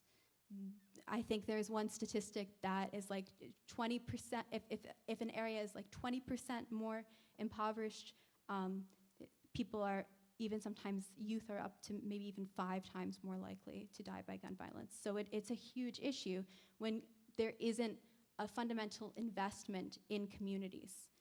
You see more violence. So that's an issue that absolutely needs to be addressed. And one way that it is, and one thing that I'm going to come back to, is the power of community violence intervention, and really in investing in communities in the ways that communities want that money to be invested in. Investing in people telling state and national governments what it is that they need. So I'll come back to that a little bit more towards the end, but I think that's a really important point. And the last one is the national mental health crisis. And this reflects, again, in what I discussed before, with the fact that a lot of times when someone is in mental health crisis, the response is either partially or entirely police-based. And that is very problematic, because you see much higher rates of police violence towards people who are in crisis. It also embodies the fact that people who are mentally ill or have trauma, or whatever term that they choose to use, are more likely to die by gun violence. And that incorporates, obviously, gun suicides as well. And about 60% of gun deaths are suicides. So when we're looking at this issue, we have to also look at it through this framework as well. So those are the 5 forces. And I think what is so important about discussing and addressing these is that if we try to pass policies that address kind of one facet, one axis of these forces without considering the others, we are not addressing the root causes, but we also have the potential to do harm. If we are passing a really fantastic idea to address kind of the proliferation of guns in our country, but we unintentionally lead to higher rates of mass incarceration, especially among Black, Indigenous people of color, especially among disabled populations, then we aren't really addressing root causes. Then we need to reconsider that approach. Similarly, if we're thinking about policies that might lead to more police interactions, then that's not fundamentally addressing the issues either. So we need to make sure we're keeping these root causes in mind when we are pushing for policy, and we also need to make sure that we are thinking about things that the solutions that exist that address multiple of these policies and multiple of these forces. And that's when I kind of get into the importance of things like community violence intervention, because that really is investing in communities, addressing the issues of where are there likelihoods that people who have been priorly victimized by gun violence, who may be likely to be re-victimized, or who may be likely to retaliate through gun violence. So hyper-focusing in on that, trying to address that through addressing the collective trauma that is left by gun violence sort of being so prevalent in communities. And also investing in communities directly, which is addressing the issue of poverty. And a number of community violence intervention organizations have also been at the front lines of addressing the issue of police violence. So I think that that's a really good example of the types of solutions that are out there that really do address those 5 forces. But the gun violence prevention movement also has to be calling for voting rights. We have to be on the front lines of that because the issue of political apathy and corruption is so, integral to the barriers that we face, especially at the federal level. So we have to be out there, advocating for H.R. 1 and the John Lewis Voting Rights Act. We have to be out there in New Jersey advocating for same-day voter registration. Like, that has to be a part of our work because we understand how fundamental it is to the challenge that we face and the challenge that so many movements face. So we have to be doing that. We have to be calling out all of the forces of oppression, that, racial injustice, anti-LGBTQ plus sentiment, which has only been spreading across the country as more and more pieces of legislation have been introduced that target LGBTQ plus individuals, especially trans individuals. And we have to be out there on the front lines fighting back against that and fighting to enshrine protections, because as that hatred rises, so does the risk of violence. So this is basically the call to action. We need to be able to address, we need to have a movement that is founded in addressing all forms of gun violence, police violence just as much on the forefront as anything else. So that is my call to action for you today. I very much look forward to your questions, and thank you so much for inviting me to speak.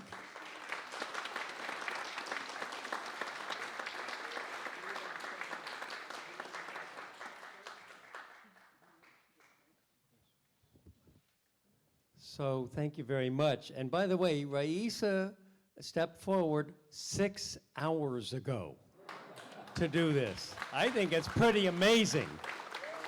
That's pretty amazing. A lot of good, challenging things that you said there, and thank you so much, Raisa. Let's take a stack for questions. 1, 2. Hannon, 3, right in front of Hannon, 4 for Dorothy, and 5. Let's see how we're doing when we get through those 5. So questioner number 1.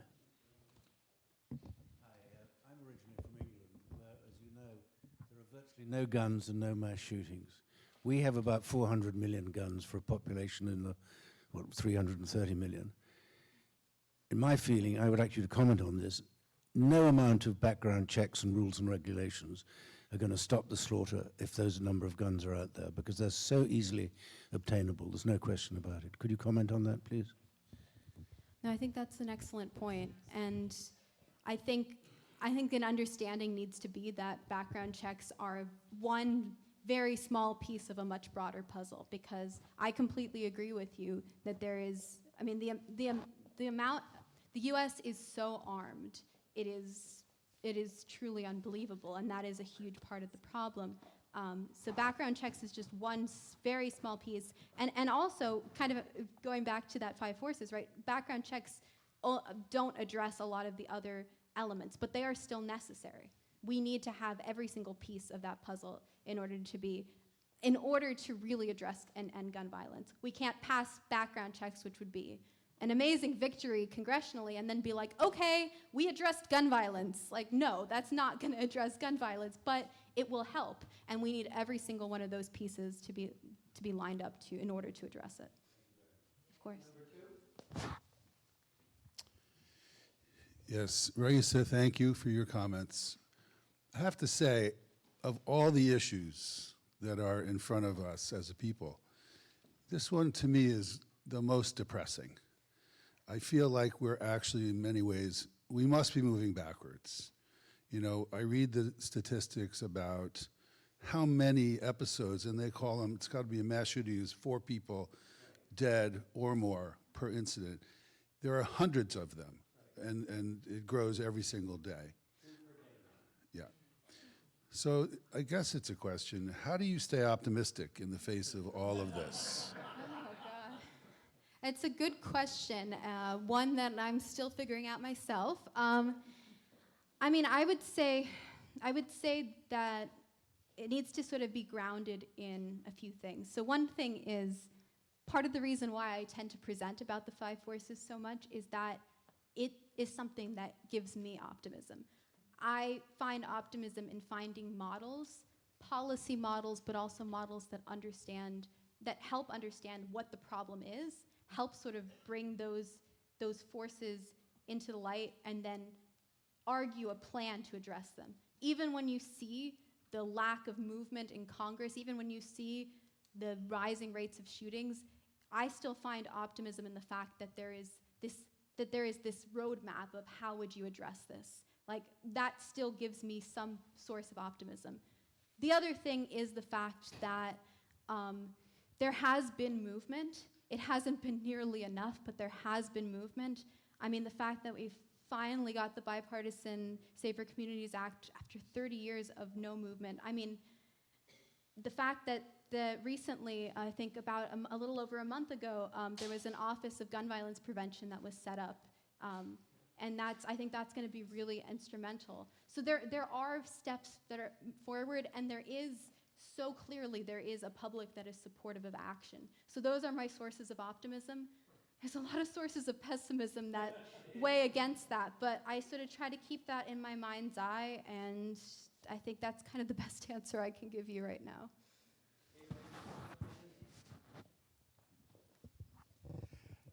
Thank you. You mentioned the, political apathy and corruption as one of the forces.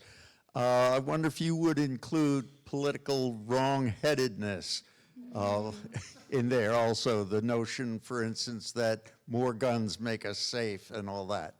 Yeah, no, that's a great point. And I think that kind of gets back to these narratives that have become really entrenched, and they haven't just become entrenched all on their own. There's been a lot of efforts through the NRA and other members of the gun lobby to make them entrenched, that, for instance, a good guy with a gun stops a bad guy with a gun. You know, that didn't just come out of nowhere, but now it's really hard, now that it's been so embedded in people's mentality, in order to combat it. Because you can tell people the whole history, but you know, it's still like, you know, that's what they've heard, that's what they believe, and there's kind of a knee-jerk element to narratives like that. So I completely agree with you on that. But it definitely connects to issues of political wrong-headedness, and political corruption are not so different. Question number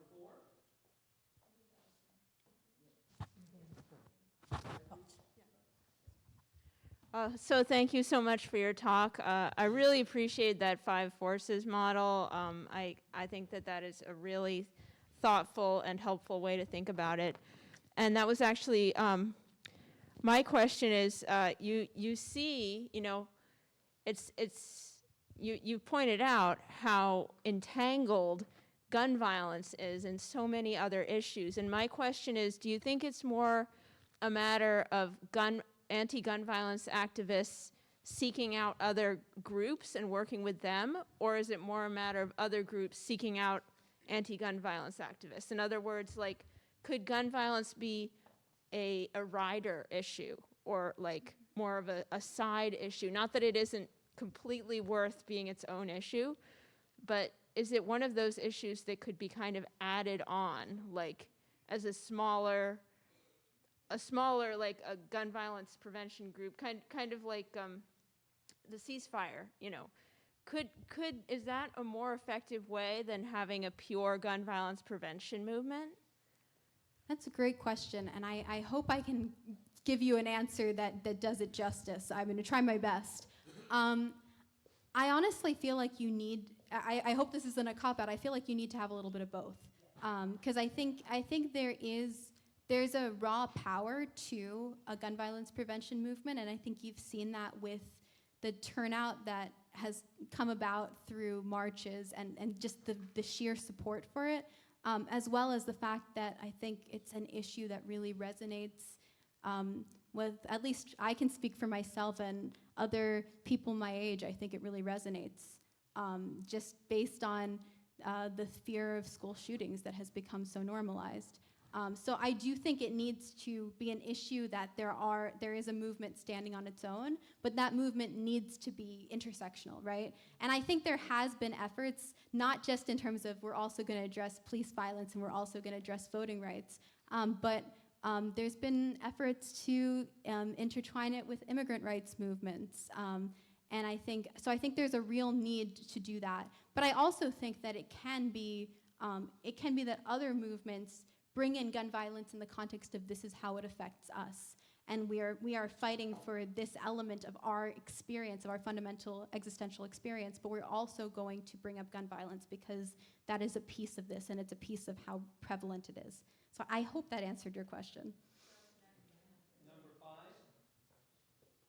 Oh, bring the mic.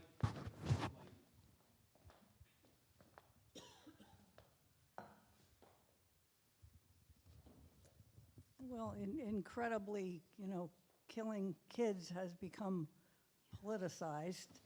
And I said incredibly, killing children has become politicized.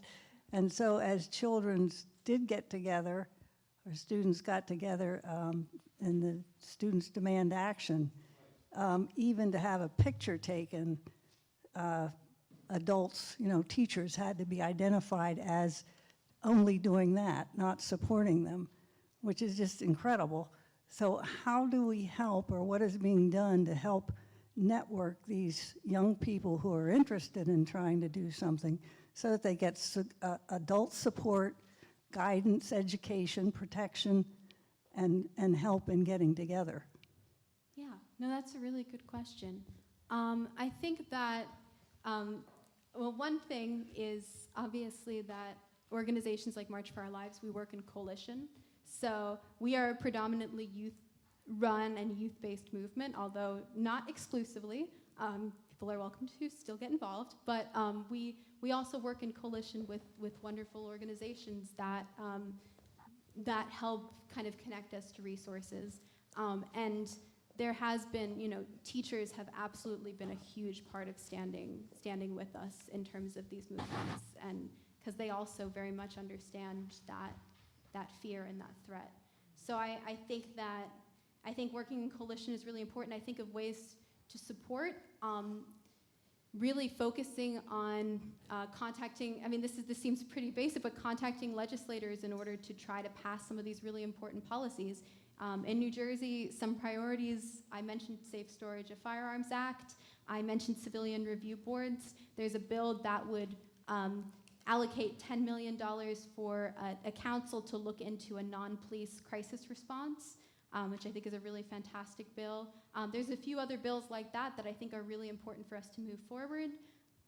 There's also, speaking to the racial and social justice element, recently there was a press conference around, it's called the People's Lame Duck Agenda, which is a whole bunch of racial and social justice issues they're trying to push in the next 2 months before the legislature switches over to a new session where every single bill has to be reintroduced. So this is actually a really pivotal period of time. If you want to get involved in state legislative action, if you want to demand that the legislature takes action, make sure you do it in November and December, because this is one of the periods that they're going to actually pass the most bills. And after that, we go back to the drawing board in a lot of ways. So I think I would say the most important thing you can do right now is get involved in New Jersey state legislative action.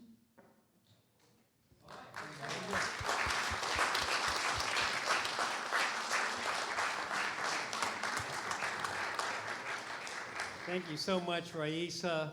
I'm going to just add a few additional thoughts before I call on our final speaker. And one thing is to build on what Raisa said at the end. These New Jersey legislative elections were last Tuesday, as you know. And there was trepidation among a number of people in the legislature about how are we going to do, and is the gun violence prevention issue going to hurt us or help us? And I think the good news there is that the people who took very strong positions in favor of gun violence prevention legislation, they won elections. The people who were on the other side lost elections. And that's the way it has to be. So now we need to take advantage of that in this lame duck session. And Reese is absolutely correct. There's a lot of legislation that people were worried about. It might be too controversial if you did it before Election Day. That's not a worry anymore, because the next election isn't until just about 2 years from now. And so one of those is actually the Safe Storage of Guns bill, We've been working on that for, I'd say, 2 years now, but especially in the last 3 months, and Kip's on this task force, they've been meeting once a week to get the bill really ready to go through and to go through fast.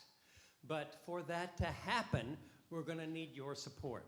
And of course, one important way to support is for you to, when you get an alert from us and it says email your state legislators, do that right away.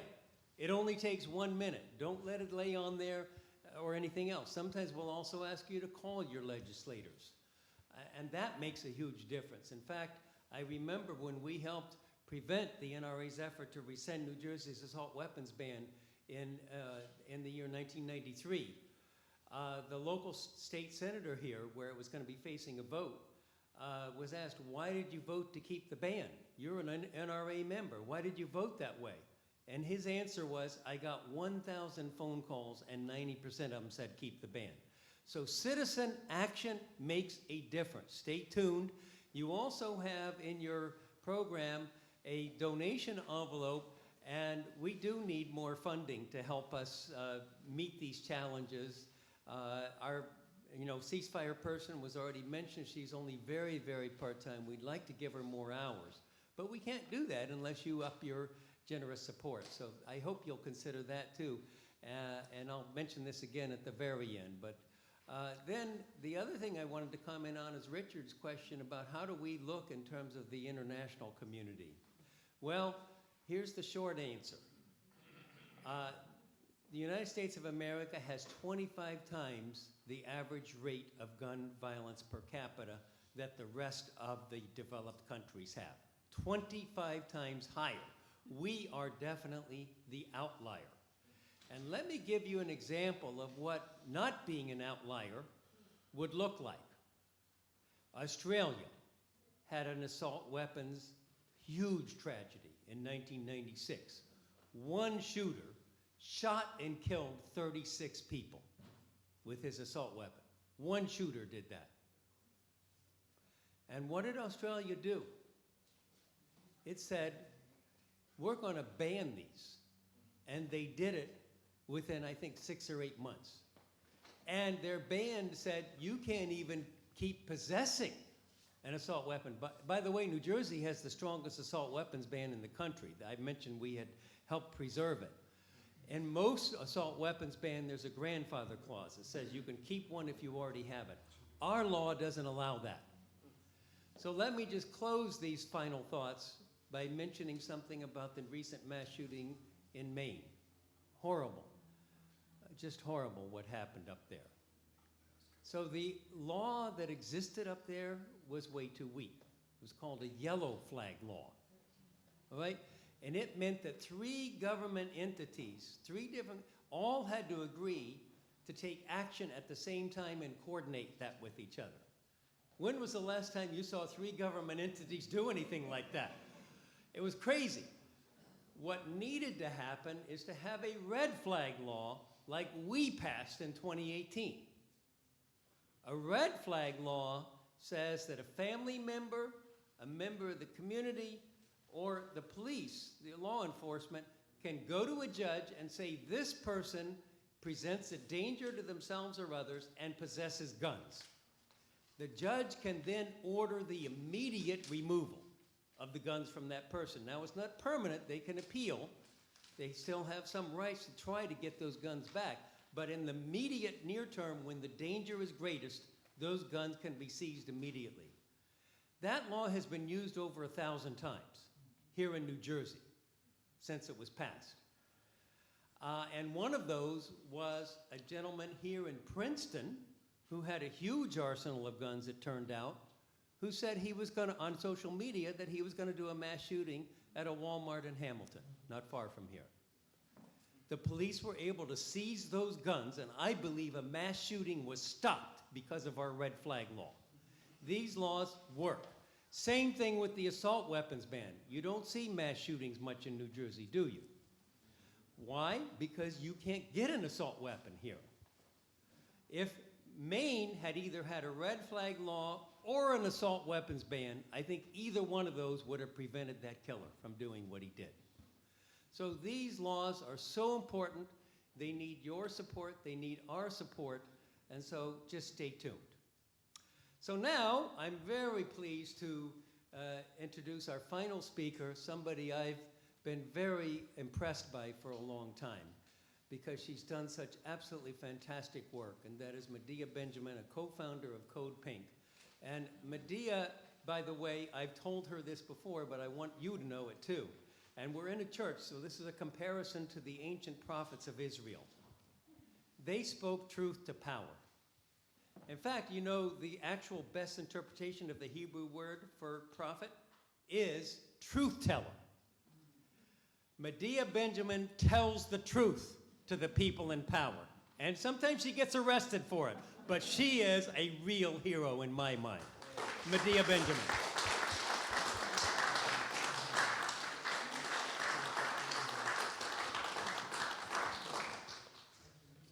Well, it's been a long day, incredible speakers. Thank you so much, and thank you so much for the invitation to be here. I'm impressed that you're all still awake.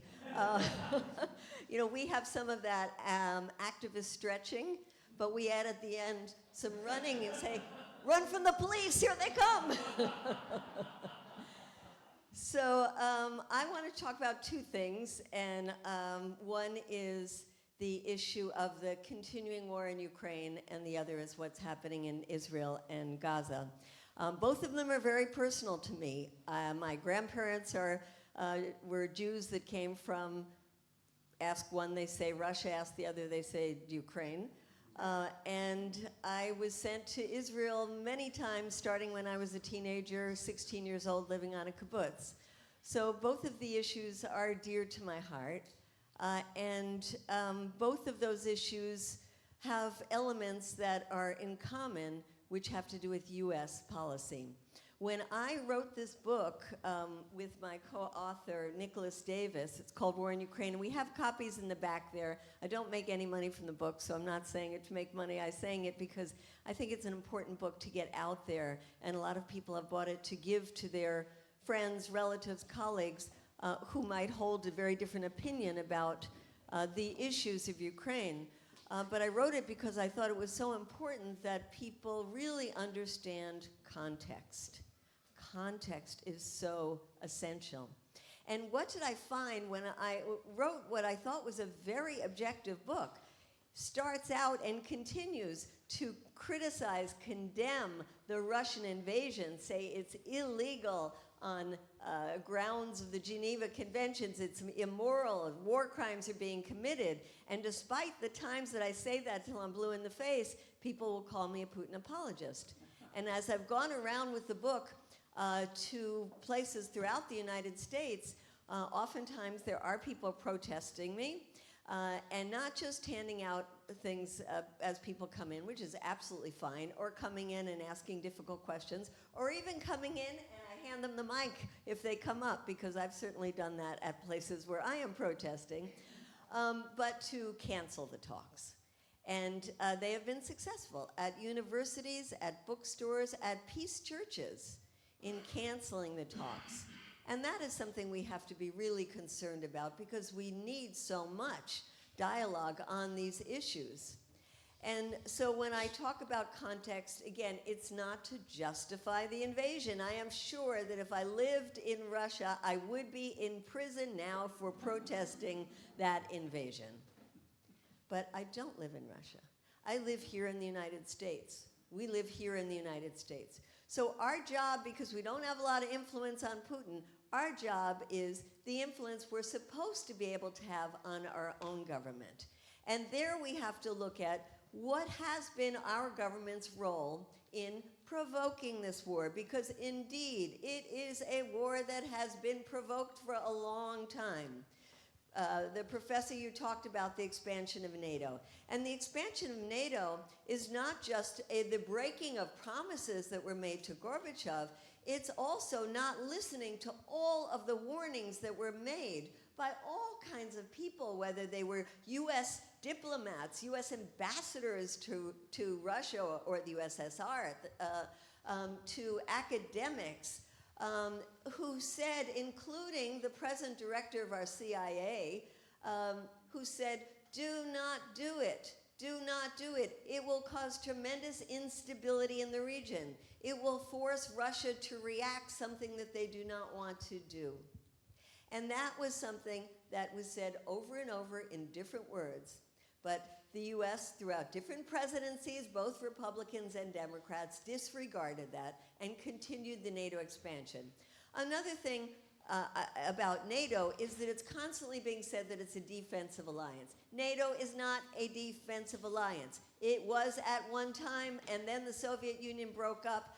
NATO should have broken up at that point. It didn't. It not only expanded in numbers of countries, but it expanded looking for a new raison d'etre and got involved in the bombings in Kosovo. It got involved in the invasion of Afghanistan, was involved in the overthrow of Gaddafi in Libya. And not only that, it's looking so beyond the North Atlantic that in their last meeting that they had in Vilnius, Lithuania, they invited their partners, Indo-Pacific Partnership that they call it, and they invited countries from South Korea and Japan and Australia and New Zealand. Why? Because NATO, just like the US, already has its eyes on China and is preparing for a potential conflict with China. So NATO is a very aggressive alliance. Imagine if there were such an anti-US military aggressive alliance on our borders, whether we're talking about Mexico or Canada, the US would never allow it. So that's an issue of NATO. The other thing is the incredible US involvement in the internal affairs of Ukraine. And that we can see before the Maidan uprising that happened in 2014. In fact, back in 2013, the US Assistant Secretary of State at that time, Victoria Nuland, bragged that the US had spent over $3 billion in creating civil society in Ukraine. Now that is code. What that means is creating pro-Western, anti-Russian groups in Ukraine. And indeed, a lot of those groups were involved in the uprising in 2014, which started out as a peaceful uprising, which people have all the rights in the world to do, uprising against an unpopular, corrupt government. But it was a democratically elected government, and that nonviolent uprising turned violent. It turned violent because there are ultra-nationalists that are involved in it, and the US continued to work with the violent people within that uprising. And we know from a leaked audio tape and things that we will see in the future when we get more information, that the US was directly involved not only in the uprising, but in deciding who was going to be the next head of state in Ukraine. We have the leaked audio tape where Victoria Nuland is talking to the US ambassador in Ukraine and deciding, no, let's push that guy out, let's bring this guy in as the next one. I mean, that is incredible interference in the internal affairs. And then the world community, then there was the uprising in the Donbass after a new pro-Western, anti-Russian government was installed. The Donbass uprising said, no, we don't recognize this new government. We're going to create our own autonomous region. And the Russians came in and took over Crimea. And as you said, Crimea is a very difficult situation because the majority of people there are ethnic Russians, are Russian speakers. It was a part of Russia for over 200 years. Russia has its most important warm water port in Crimea. So there laid the groundwork for a civil war in Donbass. The international community came in and said, we got to do something about it. In 2015, the Minsk Accords were signed.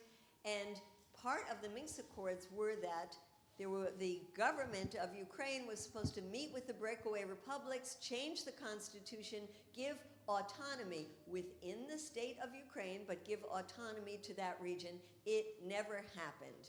And instead, the US and the West started pouring weapons into Ukraine so that Ukraine would be able to take back that region militarily. So fast forward to the invasion.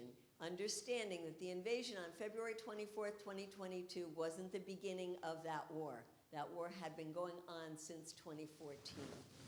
So the invasion happened the US and NATO extremely involved, and involved in pouring weapons in to try to help Ukraine defend itself. Now, I was in Ukraine recently, and I understand the deep suffering of the people of Ukraine. I saw every day I was there, funerals happening, went to the cemeteries, saw the children crying for fathers they would never see again. But you know what? There are unrealistic expectations in Ukraine. One is that they can get back Crimea, which they won't, and there is a huge risk of Russia using a nuclear weapon if indeed there is a greater emphasis with NATO backing to try to take back Crimea. And the other is, it's just not going to happen that Putin is going to say, okay, you know, we'll wrap up our troops, go back and leave. Both sides have too much at stake in this war already. But there could have been solutions early on. In fact, 1 month into the fighting, there were negotiations taking place in Turkey that came up with a 15-point plan that included Russian troops leave, Ukraine remains a neutral country, doesn't join NATO, the Donbass has internationally monitored elections, and Crimea we put off into the future because of the complications. That 15-point plan existed. They were very close to signing on to that until the US and the UK came in and said, we will not support that plan. We will support you if you continue to fight to get back everything. And the US also, we heard from our Secretary of Defense, we need to take this opportunity to weaken Russia. And indeed, it has become a proxy war in which the US is trying to weaken Russia. Partially to weaken Russia because it's Russia, and partially to weaken Russia so that Russia will not be a strong partner if indeed we have a war with China. So, you know, this is the craziness of the situation. The craziness is that there is no winning on the battlefield. And the US military knew that a long time ago when Pentagon Papers leaked saying they knew it would happen before the failed counteroffensive happened. They knew it would be a failed counteroffensive. They knew it wouldn't change the dynamics on the ground, and yet continued to fuel that war and to tell the Ukrainians, go ahead, do that counteroffensive. And every day of the counteroffensive, there were hundreds of Ukrainian soldiers that were dying. And now we have this general in Ukraine that came out and said it is a stalemate. And finally, there has been some talks, including last weekend in Malta, where there were a gathering of a number of states, where the press is reporting that quietly the Western countries have begun talking to Zelensky about what he might be willing to give up to compromise to come to a diplomatic solution. But the US has been nixing diplomatic solutions from the beginning of that war, from before the war when there was an outreach to NATO and the US to talk, and whenever some international body had come forward to say, here's an idea for a peace plan, whether it was the Pope, who has been excellent on this and trying very hard, whether it has been the 6 nations of Africa, led by South Africa, the heads of state in countries of Latin America, like in Mexico and Brazil, or the Chinese, who put forward their proposal, but it was immediately nixed by the United States. So we have a real problem in that the US, knowing that there is a stalemate and knowing that one way this could go is that NATO countries might get directly involved. It could lead to World War III, and it could lead to a nuclear war, and instead has not been pushing for a diplomatic path. Meanwhile, the people of the United States have said in the latest opinion poll that 55% of them didn't want to keep giving money to Ukraine, and here we have Biden putting forward $61 billion more to go to Ukraine. All right, let me switch quickly to talk about Gaza, because in the middle of all this, we have, how much time do I have left? I don't know, okay. Okay, perfect. Is the issue of Gaza. And there we have to say the same thing about context. It is as if suddenly these crazed people from Gaza woke up one morning on October 7th and said, we're going to breach the barriers into Israel and kill as many people as we can. The context of that is so critical to understand. And it's a context I understand deeply, not only from going to visit Israel, but the West Bank many times, horrific places like Hebron, where the settlers are so vicious against the Palestinian people, and 6 times that I have visited Gaza. And to see the level of oppression that people have been facing, the daily humiliation when somebody just wants to go off to work and they have to pass these checkpoints and they are stopped, they are searched, they are kept for hours, roads they can't use, sidewalks they can't walk on, young kids being arrested for throwing stones and being put into military courts. Thousands of people being held in administrative detention, never charged with anything, never given trials, home demolitions constantly, and in the case of Gaza, people living in utter despair. You know, I was there several times after there were military bombings from Israel and saw the people living in that rubble, talked to people who had lost their family members. And I went back just last night to see a film that I hadn't seen in a long time called Life in Gaza. It's on Netflix. You might want to look at it because it was from the 2014 invasion, and it was done in 2015. And it follows these young kids who had lost family members and what they were thinking, what they were feeling. And I couldn't help thinking that those kids, probably some of them, had joined Hamas after losing so much. And you think of the kids today that have lost so much. What's going to become of them? And that's why this idea that you can get rid of Hamas is insane. It is insane. First of all, Hamas is not just a military wing. It is a political organization. So the people who run the schools are Hamas and don't believe Lindsey Graham, you know, I don't know if you heard him when he says what they teach in the schools, if you have 10 Jews and you kill 7 of them, how many are left? That's how you learn math. It's just ridiculous, disgusting. It is not what is taught in the schools. I've been in the schools in Gaza. People in Hamas run schools. People in Hamas run hospitals. People in Hamas run, until recently, were able to pick up the garbage. I mean, it is a whole administrative wing. Are you going to go after and kill every one of those people? And then, what is going to come next, even if you could? Because what it is a resistance movement. And you will have another resistance movement. And it would probably be even more radical. It would probably be like Islamist jihad. And just think what the US helped create in the Middle East with ISIS and Al-Qaeda. It's what we are enabling Israel to create right now. And I don't know how much you have watched what's going on. And I don't have to talk about the horrific things that Hamas did because we see that on our TV screens. But right now, I don't watch the mainstream TV anymore. I can't stand it. I only watch Al Jazeera. I, yes, read the New York Times and read the Washington Post, but I find them totally biased. I find there is a bias throughout everything, that Israeli lives are way, way, way more valuable than Palestinian lives, and that is absolutely wrong.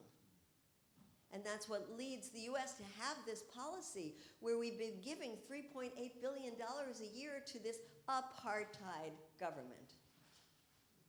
And it leads to the fact we're right now in the middle of a genocide that is happening. The guy in the White House, a Democrat, has the nerve to be asking for $14 billion more to give to Israel. And so much of the world is looking on and saying, how could the US possibly do that? And it's not just Hamas with blood on its hands. It's not just Israel with blood on its hands. It's the US with blood on its hands. And let's face it, it's us with blood on our hands. Because we have allowed this to go on and on and on. And that farce of talking about a two-state solution is something I can't even stand to hear anymore. How long are we going to hear people saying, oh, yes, I'm for two states, I'm for two states? And they allowed 270 plus settlements to be built with 750,000 settlers, many of them vicious, many of them coming from here, from New York City. And they have more rights to settle in Israel than the Palestinians have rights to their own land. They have no right of return. And my Jewish relatives have every right to go back. It is not fair, it is not right. And Israel will be never, ever be secure as long as Palestinians don't have their security. So, where do we go from here? Obviously, the number one thing that is needed after over 11,000 people have been killed, over 4,000 of them children. And this idea for a humanitarian pause is sickening. Because what are you going to open it up for 4 hours, allow a little bit of goods to come in, and then bomb people and kill them again? I mean, that is a farce. That is a very sick, sick farce. And the only thing logical at this point is to call for a total ceasefire. Absolute ceasefire. That's what needs to happen. That's with anybody with a heart, anybody with a soul, anybody with a conscience has to be calling for a ceasefire right now. And yet our president doesn't call for a ceasefire. Not one member of the Republican Party in the Congress has called for a ceasefire, not one of them. And we have only a handful of Democrats. 18 of them that have signed on to a resolution by Cori Bush, and one senator, Dick Durbin, one senator. That is pathetic, absolutely pathetic. And yet the American people who hear a very one-sided view of what's going on there have seen through this.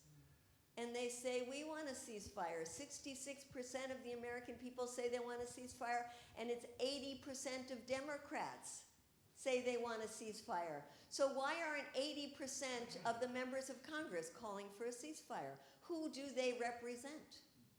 They don't represent us. They're representing, like the counterpart of the NRA, they're representing AIPAC and other pro-Israel groups, including non-Jewish groups like CUFI, Christians United for Israel. They're representing the weapons manufacturers, that enormous military-industrial complex that has taken over our country. That's who they're representing. And they are so afraid of groups like AIPAC. They know that AIPAC has the power to take them out. That if you are a standing congressperson and you sign that resolution, you know AIPAC is going to go against you, and they're going to put millions of dollars into your opponent. And we call our system a democracy. It is such a farce. And people around the world are looking at us and saying, what happened to you? What happened? And the only thing that gives hope, well, there are two things that give me hope. One is that there is tremendous opposition on the streets in this country. I am so proud of groups that I belong to, like Jewish Voice for Peace, that have done such incredible work. And the young people, the young Jewish people in If Not Now, have done incredible protests. Groups like American Muslims for Palestine doing wonderful work. And then we see spontaneous protests happening all over the country, not just in big cities. I'm in Washington, D.C. We had one of the largest protests we have had in a long time, with 300,000 people out in the streets just recently. But in cities all over this country, including right here, we have seen a lot of turmoil on campuses, but a lot of young students standing up and saying, not in my name, I will not allow this to happen. And we see workers, we see beautiful examples in the docks in both Oakland, California, as well as Tacoma, Washington, of people stopping, standing in the way of ships that are shipping weapons to Israel and saying no. We see rabbis on tomorrow, Monday, are going to be in Washington, D.C., and they are planning a very active kind of protest. I'm looking forward to being there to support them. We see interfaith groups. There was just an interfaith group 2 days ago in Washington, D.C. that did a beautiful die-in in the hall, in the rotunda in the Senate. There are protests happening everywhere. And that is something that does not only give me hope, but it gives hope to people around the world. And it gives hope to people inside Palestine as well. I know when I stood up, when Anthony Blinken was testifying in Congress recently, and I got up and said, how can we be supporting what has become a genocide in Gaza? The majority of Americans don't want this, represent us. Somebody told me that a woman in a Bedouin tent in Palestine saw that and sent a message to her friends saying, please find that woman and thank her for what she did. And the other thing that gives me hope is the global community, because things are changing very rapidly in this world. And we are the dinosaurs that are hanging on to power, thinking that, you know, this is the US is the superpower, the empire still is surviving, and it's just not true. There is a very, very changed world out there. The global south does not want to take sides in what they see as US wars, US proxy wars, and the vast majority of people don't want to either. And a person who I think represents the feelings of this global majority is the president of Brazil, who was invited by Biden to come to the White House. And in the White House, Biden has the nerve to say to Brazil, to the head of Brazil, we want you to give weapons to Ukraine. And he's like, why would we want to do that? And comes out of the press conference and says, we don't want to give weapons to Ukraine. He says what Ukraine needs is interlocutors who will go to the Russians and talk to them about the terrible mistake they made invading Ukraine and talk to the Ukrainians about the absolute need for a ceasefire. He says, we do not want to join this war, we want to end this war. And I think it's that sentiment that is echoed around the world. We do not want to join this war in Ukraine. We do not want to join the war in Israel-Palestine. We do not want to join wars. Why? Because war is not the answer. War is the problem. And so as we commemorate the 105th anniversary of the armistice, because it's not supposed to be Veterans Day this weekend, it's supposed to be Armistice today, that ended the carnage of 4 years of carnage of World War I, let us recommit ourselves to saying no to war, to saying yes to peace, to saying yes to planetary survival, to saying yes to a multipolar world, to saying yes to a sustainable, loving, compassionate world. Thank you.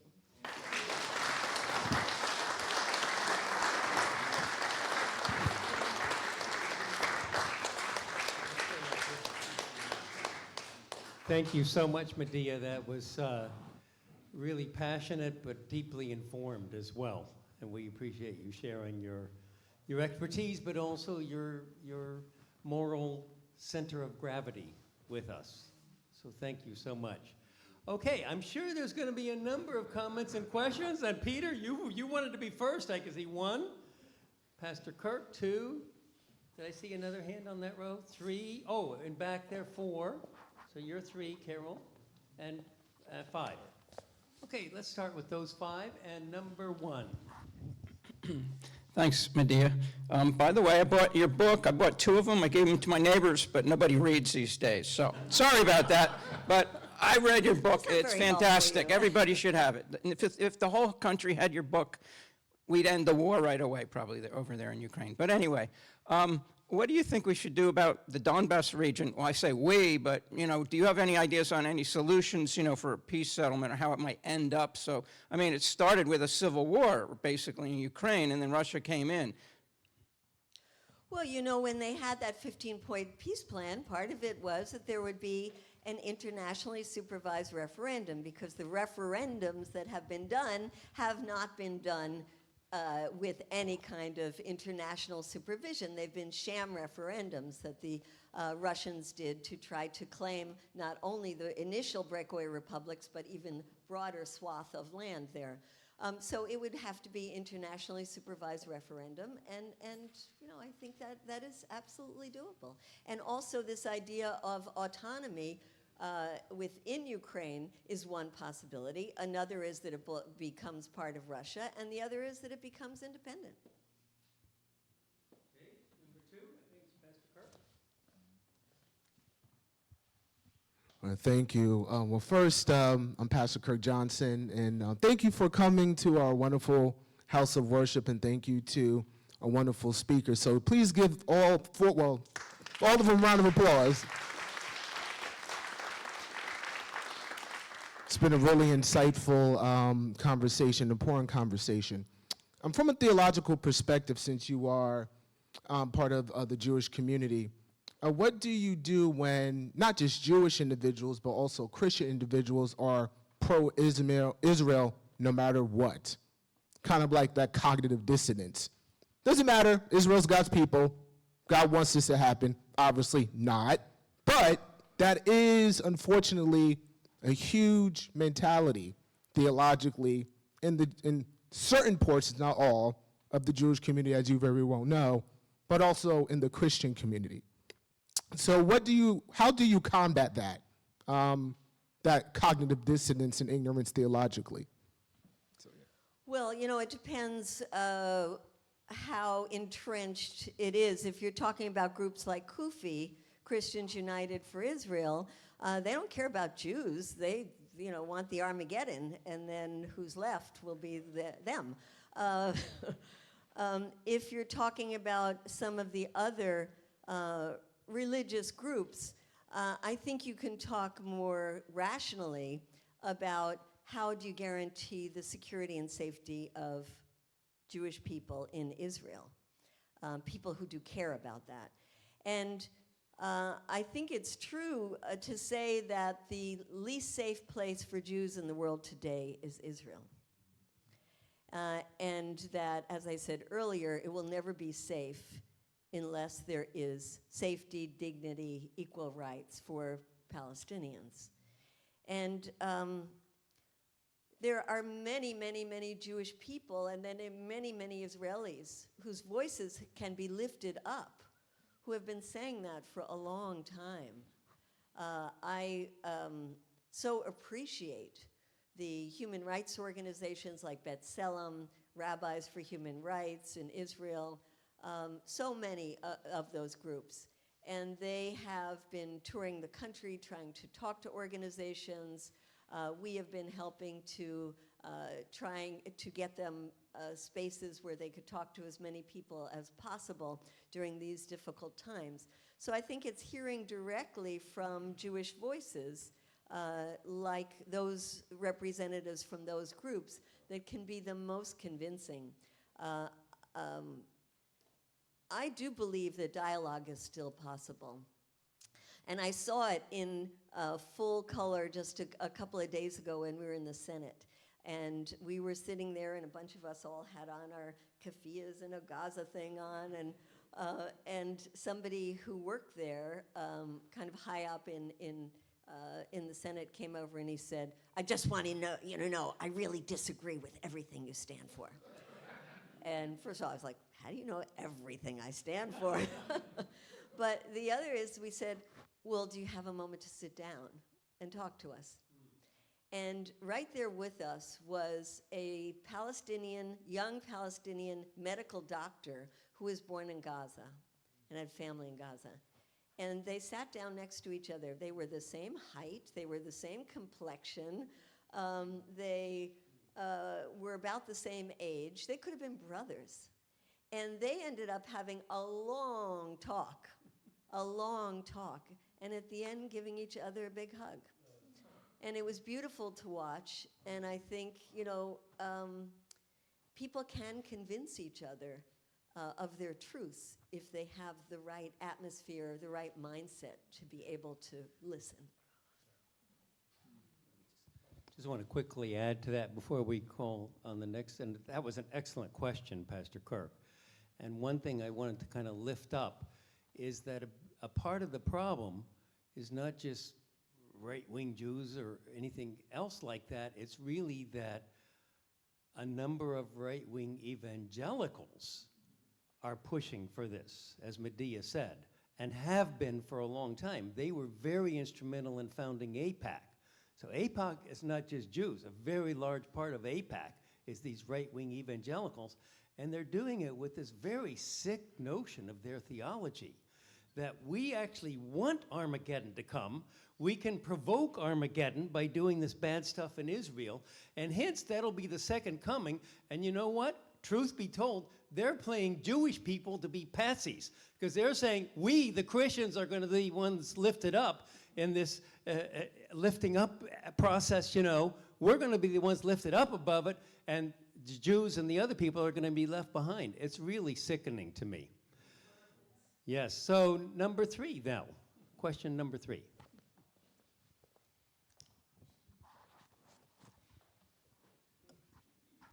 Hi, I'm Carol Watcher. I just want to again thank all of our speakers today. It's been so informative, and for you, I just want to say you've opened my eyes in some ways that that I kind of was already there in some of the other things. So thank you very much. And I want to kind of reflect and think and ask you, all this is happening in many places in horrific situations. We also have some chaos and horror in our House of Representatives. And so, you know, there's this firm thing of we're going to have the money for the Ukraine, we're going to have the money for Israel. Do you see any kind of move on that part to help us get a little bit more moving forward, and also to help people understand some of the things that you are saying? That is where I don't have hope. I really do not have hope in our elected officials. I think our system is so corrupted, and whoever gets elected then is, I mean, look at poor Rashida Tlaib. Look what happened, the censor against her by her colleagues, while the ones that are calling for killing all the people in Gaza, leveling Gaza, which is what Lindsey Graham has said, that's genocidal talk. That's not censored. I don't have faith in the people that are supposed to represent us. They are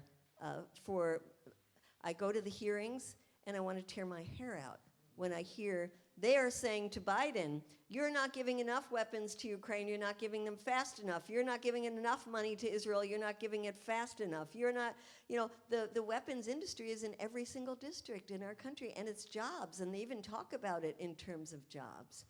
And then, how many of you listen to the GOP debate? I mean, talk about hellish. Yeah. I mean, it's really sick. Each one of them is, I would clobber those people more. No, I would do it more. No, I would kick the heck out of them. So it is just the counterpart to this gun mindset, this militarist mindset. And so many of the people in our government right now in Congress are people who came from the military. And they have military people embedded in their offices. The different branches of the military put people in the congressional offices for free. So it is really, really a corrupted system. My faith is in the grassroots, and that, you know, we're going to have to do something to really change this system.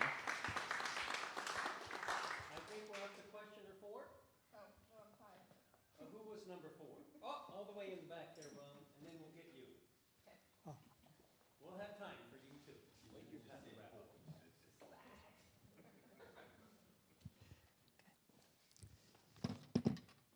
So, sorry for this complicated question. Let me try to structure it properly. So, if we think that democracies get along well and tend to communicate well with each other. I don't think that. Okay. In that case, in a world where we see something like the democratic peace hypothesis seems to be working, democracies don't seem to be going to war with each other, and there seems to be an appetite for a collective defense organization. What would be the alternative to NATO in that case, if there is a widespread appetite for collective defense, or do you think there is no such appetite? Who's got an appetite for collective defense? We, the people at the grassroots? No, we don't want these wars. We don't want to spend $1 trillion on our military. I can't even get a decent train to come from Washington, D.C. here. I just got the notice it's been indefinitely delayed. I mean, come on. You know, what are we putting our money in? Go to China and you can go across this whole vast country in these speedy, speedy, beautiful rails. And, you know, the poor students here can't go to college for free education. Our healthcare system is atrocious. I mean, the people are not interested in spending all this money on the military or having this collective defense. And you know, NATO, the NATO countries, they are joining and being part of NATO against the wishes of a lot of their own people who are saying, we don't want to be like the United States. We don't want to have to spend 2% of our GDP on the military. You know why? Because we have universal health care and we want to keep it. You know why? We have free college education and we want to keep it. So I don't think people want collective defense. They want security in their daily lives. All right. Last question. Bill? It was me. I'm just joking. I'm just joking. So I'm just wondering, back to the Israel question, how do you think Israel should have responded after the attack on October 7th? And also, how do you think that Israel should have responded to Gaza, like since Hamas became the leaders of Gaza? They don't seem like the type of organization that would be easy to make peace treaties with. And I don't think they necessarily want Israel to be there. So there's definitely a conflict. So, you know, what are your thoughts on that? Absolutely a conflict. I mean, I think there's a lot of soul searching going on in Israel right now about how in the world, with all of Israel's defenses, were they able to breach into Israel in 17 different places. So obviously, you know, if they're going to keep this system of separation, they got to figure out how they make that system work. In terms of Hamas, you know, I have met with Hamas on several occasions. When we went once to Gaza and we took about 66 people with us, as soon as you enter, it's very difficult to get into Gaza. You have to get permission from the Egyptian side because the Israelis won't let you in. And if you do get permission, we only got permission because we were invited by the United Nations. Gaza is there, the Hamas is there at the border. So they're the ones that are letting you in. They know who is in there. They know where you're staying. And they came to our hotel and said, we want to meet with the Jewish members of your group. And we thought, oh no. Uh-oh. We went to meet with them. You know what they said? We want to know how we can make it clear to people in the United States that we're not against Jews, we're against Zionism. And we had a long talk with them when we talked about their charter, their horrible charter, and they said, well, you know, we've changed that since, and we were talking to the moderates in the political wing of Hamas. We weren't talking to the military wing. And the moderates were fighting with the military wing and trying to gain ascendancy. And we said to them, Obama, this was the one meeting we had, Obama just came into, was inaugurated, his first trip abroad, he's coming to Cairo. Why don't you write him a letter and we'll get it to people in the White House? And they said, we have written to the United States so many times before, and they never answer us. We've written to Bush, we've written to, you know, they name it all. And we said, well, Obama might be different. Who knows? He says he wants a new relationship with the Middle East. So what have we got to lose? And they wrote this letter. I have a copy of the letter. It's all about international law. It says, look at what Amnesty International has said. Look at what Human Rights Watch has said. Look at what B'Tselem, they even quote, B'Tselem has said, we want to live in a world where there really is a basis of international law, and we want to speak to you about it. And we did our best to get it to the White House. We got it to people in the National Security Council. We got it to people in Congress. Never answered. And they kept contacting us and said, did you get an answer? We said, no, no, no, no. And finally they said, see, we told you so. They don't want to talk to us. And what this does is strengthen the military wing of Hamas. And so, you know, maybe it's beyond the point now where you can talk to Hamas. I don't know. But I do know that they have reached out many different times. I think I don't see where this is going. As I said, I don't see how they can kill off every member of Hamas. I hope the world community is not going to let Israel get away with pushing 1 million people into the Sinai. And I don't think the repressive government of Egypt is going to allow that to happen, because that could just create an eruption within Egypt. And I can't imagine how the people who've lived already in that very, very crowded tiny strip of land are now supposed to live in the middle of just rubble and in a half of that land, because the north has been cut off from the south. So I don't see the solution to that right now.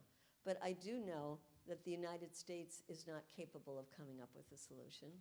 And I think that we have to step aside and let the international community step in and find a solution. That includes the Arab countries, that includes the United Nations. And it really is a time for us to stop giving money to Israel, to stop pretending that we can be any kind of mediator in this, and let others try. Let's show our appreciation.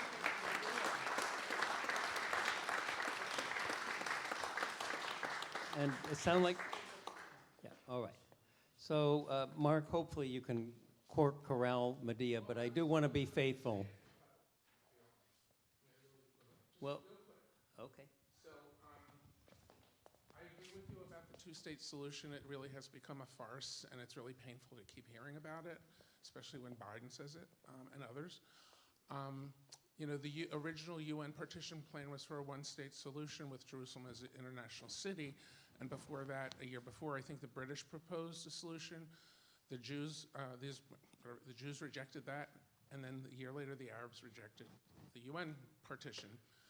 And now Peter Boehner and others are talking about a one-state solution, which I think is really the UN partition plan. And I mean, I think that's the way to go. I wonder what you think.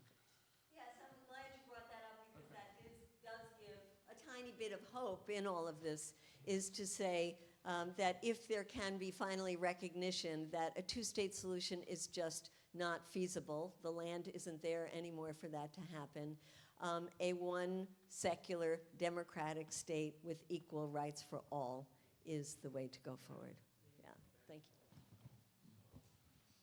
Thank you, Mark. That was worth extending the deadline a little. Thank you. Thank you. So let me just say a few things as we wrap up.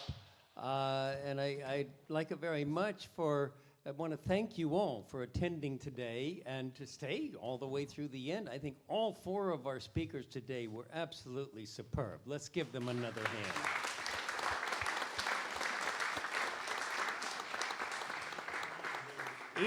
Each of them underlined the major challenges we face in peacemaking going forward. 2 wars going on right now, which Medea just outlined for us. Plus, gun violence has accelerated. In fact, now the leading cause of death for young people 19 years and under is gun violence. It used to be automobile accidents. It's now gun violence. 2 mass shootings a day, as I said. And, you know, so we've got these major challenges, and it's daunting, quite frankly. So in your packet again, I want you to think about something that you could do on the way out, and that is complete that donation envelope. You could mail it in later if you feel you just don't have time right now, but if you want a pen, you could fill it out right now. Those actually cost us about $1.50 to get those back from you in the mail. So it's a little bit more helpful to us if you could do it right now. If you can't, just mail it in later. But if you can, take just a few minutes to fill it out now. Jen has some pens back there. If you don't have anything to write with, we would deeply, deeply appreciate it. So again, we are very pleased with our program today. We're very honored that you spent all this time with us with your excellent questions. I think this was very useful. I want to concur with what Carol Watchler said. I know I've had my eyes opened on a number of things today, and I work on these issues every day. And so we all need to be keeping on, informing each other and deepening our peacemaking journey. And I think that by our continuing commitment, we can be a force that begins to move us toward a more peaceful world, as Archbishop Wester challenged us this morning in the mornings, but also in this afternoon's talk. So again, thank you for being here. Have a good rest of your day. What am I supposed to say, Pastor Kirk? Oh, Steve. Steve, yes. So we do want to, I'm glad you mentioned that. I don't know if the Zoom people are still, what did we end up having on Zoom? About 50 or so? 31 people came on Zoom. We very much appreciate Steve Rowley there, who's the tech person here at the church. Thank you, Pastor Kirk, for reminding me of that. And sitting next to him the whole time was my wonderful associate, our wonderful executive assistant, Jen New. And so we're very proud, very pleased for both of them. Have a great rest of your evening, and we hope we'll see you again soon.